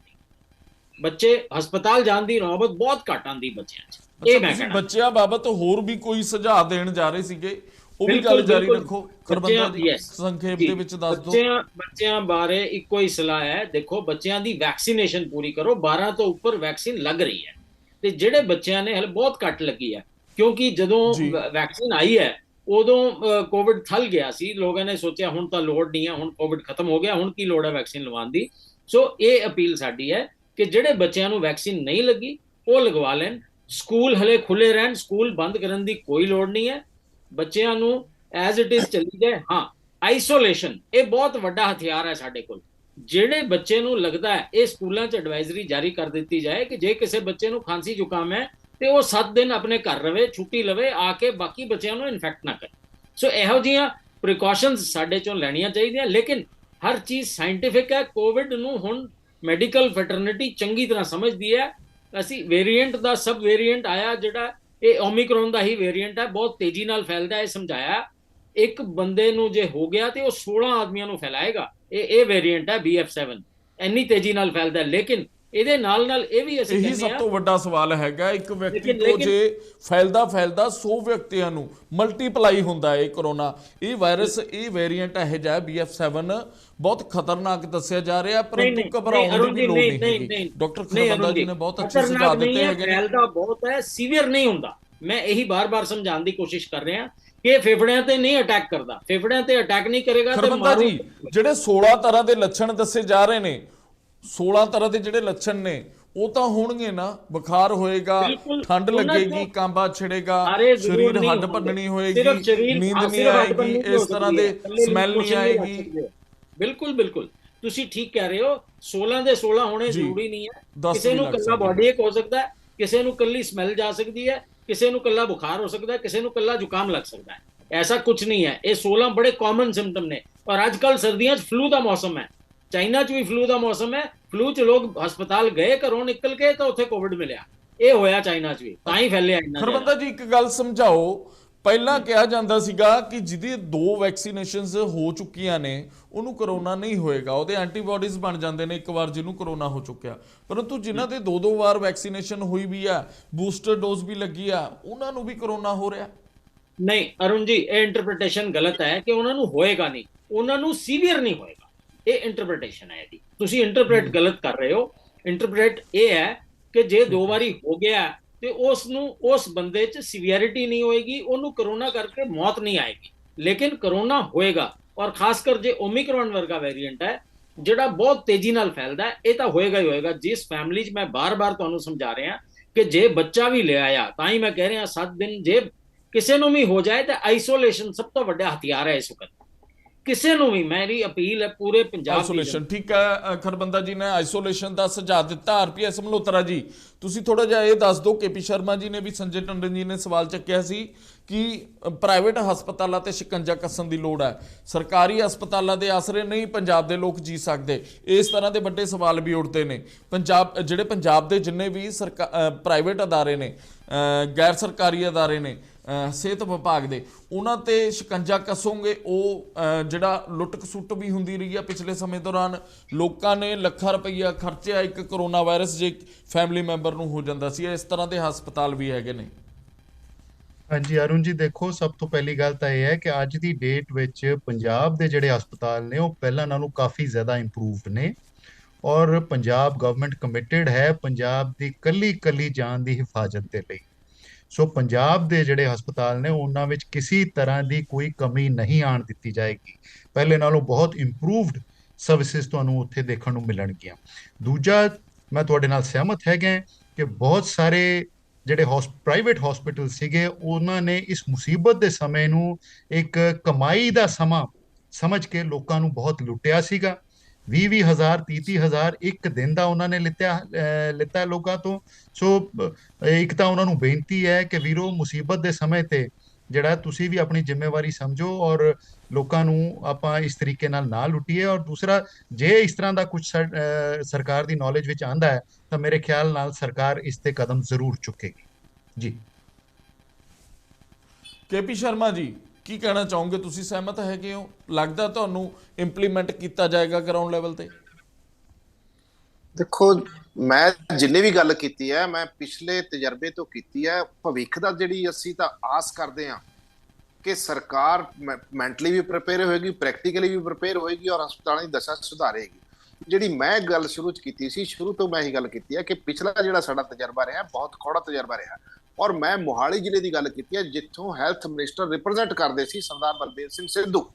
ਮੈਂ ਉਸ ਜ਼ਿਲ੍ਹੇ ਦੀ ਗੱਲ ਕੀਤੀ ਹੈ। ਉਸ ਜ਼ਿਲ੍ਹੇ ਦੇ ਮੈਂ ਹਸਪੀਟਲ 'ਚ ਮੈਂ ਆਪਣਾ ਤਜਰਬਾ ਤੁਹਾਡੇ ਨਾਲ ਸ਼ੇਅਰ ਕੀਤਾ ਹੈ ਕਿ ਮੈਂ ਹਸਪੀਟਲ 'ਚ ਫੋਨ ਕੀਤਾ, ਉਹ ਕਹਿੰਦੇ ਸਾਡੇ ਕੋਲ ਵੈਂਟੀਲੇਟਰ ਹੈ ਨਹੀਂ, ਪੇਸ਼ੈਂਟ ਨੂੰ ਜਿੱਥੇ ਮਰਜ਼ੀ ਲੈ ਜਾਓ। ਅਲਟੀਮੇਟਲੀ ਉਸ ਵਿਚਾਰੇ ਦੀ ਰਾਤ ਨੂੰ 2 ਵਜੇ ਡੈਥ ਹੋ ਗਈ। ਇਹ ਹਾਲਾਤ ਮੈਂ ਆਪਣੇ ਹੱਥ ਦੇਖੇ, ਆਪਣੇ ਅੱਖਾਂ ਦੇਖਿਆ, ਭੁਗਤਿਆ। ਮੈਂ ਇਸ ਤਰ੍ਹਾਂ ਦੇ ਹਾਲਾਤ ਤੋਂ ਡਰ ਲੱਗਦਾ ਜਦੋਂ ਕਰੋਨਾ ਦੀ ਗੱਲ ਕਰਦੇ ਆ। ਮੈਂ ਡਾਕਟਰ ਖਰਬੰਦਾ ਦੀ ਇਸ ਗੱਲ ਨਾਲ ਸਹਿਮਤ ਆ ਵੀ ਇਹਨੂੰ ਪੋਲਿਟਿਸਾਈਜ਼ ਨਹੀਂ ਕਰਨਾ ਚਾਹੀਦਾ। ਖਾਸ ਕਰਕੇ ਐਕਸਪਰਟਸ ਜਿਹੜੇ ਮੈਡੀਕਲ ਹੈਗੇ ਆ ਉਹ ਜਾਣਕਾਰੀ ਲੋਕਾਂ ਨੂੰ ਦੇਣ, ਪਰੰਤੂ ਜਿਹੜੇ ਐਡਮਿਨਿਸਟ੍ਰੇਸ਼ਨ ਨੇ ਜਿਹਨੇ ਉਸ ਸਮੇਂ ਪ੍ਰਬੰਧ ਕਰਨੇ ਹੁੰਦੇ ਆ ਉਹਨਾਂ ਨੂੰ ਜਗਾਉਣਾ ਵੀ ਜ਼ਰੂਰੀ ਹੈ। ਜਿਹੜੇ ਪਿਛਲੇ ਤਜਰਬੇ ਆ ਉਹ ਸਾਨੂੰ ਡਰਾ ਰਹੇ ਆ ਕਿ ਜੇ ਦੁਬਾਰਾ ਲੋਕਡਾਊਨ ਲੱਗੇ, 2 ਤਰ੍ਹਾਂ ਡਰਾ ਰਹੇ ਆ ਉਹ ਤਜਰਬੇ ਸਾਨੂੰ। ਇੱਕ ਤਾਂ ਇਹ ਡਰਾ ਰਿਹਾ ਵੀ ਜੇ ਕਿਤੇ ਹੁਣ ਜੇ ਮੈਂ ਦਿਹਾੜੀ ਕਰਕੇ ਸ਼ਾਮ ਨੂੰ ਮੇਰੇ ਪੀਪੇ ਚਾਟਾ ਤਾਂ ਪੈਂਦਾ ਜੇ ਮੈਂ ਦਿਹਾੜੀ ਕਰਦਾ, ਔਰ ਜੇ ਕਿਤੇ ਖੁਦਾ ਨਾ ਖਾਸਤਾ ਲੋਕਡਾਊਨ ਦੁਬਾਰੇ ਲੱਗ ਜੇ ਤਾਂ ਉਹਨਾਂ ਲੋਕਾਂ ਦਾ ਕੀ ਬਣੇਗਾ ਜਿਨ੍ਹਾਂ ਨੇ ਰੋਜ਼ ਕਮਾ ਕੇ ਖਾਣਾ ਹੈ? ਇੱਕ ਤਾਂ ਡਰ ਇਹ ਹੈ, ਦੂਜਾ ਡਰ ਇਹ ਹੈ ਵੀ ਜੇ ਬਿਮਾਰੀ ਹੋ ਗਈ ਅਸੀਂ ਹਸਪੀਟਲ ਜਾਣਾ, ਉੱਥੇ ਪ੍ਰਬੰਧ ਸਹੀ ਸੌਰੀ ਮੈਂ ਇੰਟਰਪਟ ਕਰ ਰਿਹਾ, ਪਲੀਜ਼ ਮੈਡੀਕਲ ਐਕਸਪਰਟ ਦੀ ਸਵਾਲ ਲਓ। ਲੋਕਡਾਊਨ ਦਾ ਕੋਈ ਸਵਾਲ ਹੀ ਨਹੀਂ ਹੈ, ਕੋਈ ਯੂਜ਼ ਨਹੀਂ ਹੈ, ਵਰਲਡ ਓਵਰ ਪਤਾ ਹੈ ਵੀ ਲੋਕਡਾਊਨ ਦਾ ਕੋਈ ਯੂਜ਼ ਨਹੀਂ ਹੈ। ਆਪਾਂ ਭ੍ਰਮਿਤ ਨਾ ਕਰੀਏ ਜਨਤਾ ਨੂੰ ਇਹਦੇ ਚ। ਖਰਵੰਦਾ ਜੀ ਦੇਖੋ ਮੇਰੀ ਗੱਲ ਸੁਣੋ, ਇਹ ਸਵਾਲ ਵੱਡੇ ਉੱਠਦੇ ਨੇ। ਪਿਛਲੀ ਵਾਰ ਕਾਂਗਰਸ ਪਾਰਟੀ ਦੀ ਸਰਕਾਰ ਸੀ, ਸਿਹਤ ਮੰਤਰੀ ਬਲਬੀਰ ਸਿੰਘ ਸਿੱਧੂ ਸਿਹਤ ਮੰਤਰੀ ਸੀਗੇ, ਜਦੋਂ ਉਹਨਾਂ ਨੂੰ 2 ਵਾਰ ਕਰੋਨਾ ਹੋਇਆ ਉਹ ਪ੍ਰਾਈਵੇਟ ਹਸਪਤਾਲ ਦੇ ਵਿੱਚ ਇਲਾਜ ਕਰਾਉਣ ਗਏ ਨੇ ਸਿਹਤ ਮੰਤਰੀ ਹੋਣ ਦੇ ਬਾਵਜੂਦ। ਕੀ ਗੱਲ ਹੈ? ਸਰਕਾਰੀ ਅਦਾਰਿਆਂ ਦੇ ਵਿੱਚ ਸਰਕਾਰੀ ਵਿਭਾਗ ਵੱਲੋਂ ਜਿਹੜੇ ਦਾਅਵੇ ਕੀਤੇ ਜਾਂਦੇ ਨੇ, ਡਾਕਟਰ ਸਾਹਿਬ ਮੈਂ ਉਹੀ ਗੱਲ ਕਰ ਰਿਹਾ ਸੀ। ਮੈਂ ਮਲਹੋਤਰਾ ਜੀ ਉਹ ਚੀਜ਼ਾਂ, ਉਹ ਸਵਾਲ ਇਹ ਵੱਡਾ ਉੱਠਦਾ ਹੈ, ਇਹ ਸਵਾਲ ਉੱਠਦਾ ਹੈ ਮਲਹੋਤਰਾ ਜੀ, ਇਹ ਸਵਾਲ ਉੱਠਦਾ ਹੈ, ਰੱਬ ਨਾ ਕਰੇ ਕਿਸੇ ਨੂੰ ਕਰੋਨਾ ਹੁੰਦਾ ਹੈ, ਕਿਸੇ ਵੀ ਪੋਲੀਟੀਕਲ ਲੀਡਰ ਨੂੰ ਹੁੰਦਾ ਹੈ, ਚਾਹੇ ਸੱਤਾਧਾਰੀ ਧਿਰ ਦਾ ਹੋਵੇ ਚਾਹੇ ਓਪੋਜੀਸ਼ਨ ਚ ਹੋਵੇ, ਕੀ ਸਰਕਾਰੀ ਅਦਾਰਿਆਂ ਦੇ ਵਿੱਚ ਪ੍ਰਾਈਵੇਟ ਨਾਲੋਂ ਅੱਛਾ ਇਲਾਜ ਮਿਲੇਗਾ? अरुण जी डेफिनेटली बहुत बेटर इलाज मिलेगा, मुफ्त इलाज मिलेगा, सारे साधन जड़े हैं मुहैया किए जाएंगे। और आई डोंट नो कि खरबंदा साहब Punjab I don't agree with sorry you. sir, I have gone to a government hospital as a patient and I have seen the things vastly improved। ਤਾਂ ਵੱਡੇ ਸਵਾਲ ਉੱਠਦੇ ਨੇ। ਡਾਕਟਰ ਖਰਬੰਦਾ ਜਿਹੜੇ ਸਿਹਤ ਦੇ ਐਕਸਪਰਟ ਹੈਗੇ ਨੇ, ਮਾਹਰ ਹੈਗੇ ਨੇ, ਉਹਨਾਂ ਨੇ ਵੀ ਜਿਹੜੇ ਵੱਡੇ ਸਵਾਲ ਚੱਕੇ ਹੈਗੇ ਨੇ ਸਰਕਾਰੀ ਅਦਾਰਿਆਂ ਤੇ, ਕਿਉਂਕਿ ਸਰਕਾਰੀ ਸਿਹਤ ਕੇਂਦਰਾਂ ਦੇ ਵਿੱਚ, ਸਰਕਾਰੀ ਹਸਪਤਾਲਾਂ ਦੇ ਵਿੱਚ ਹਮੇਸ਼ਾ ਵਿਵਾਦ ਰਿਹਾ ਸਿਹਤ ਸਹੂਲਤਾਂ ਨੂੰ ਲੈ ਕੇ।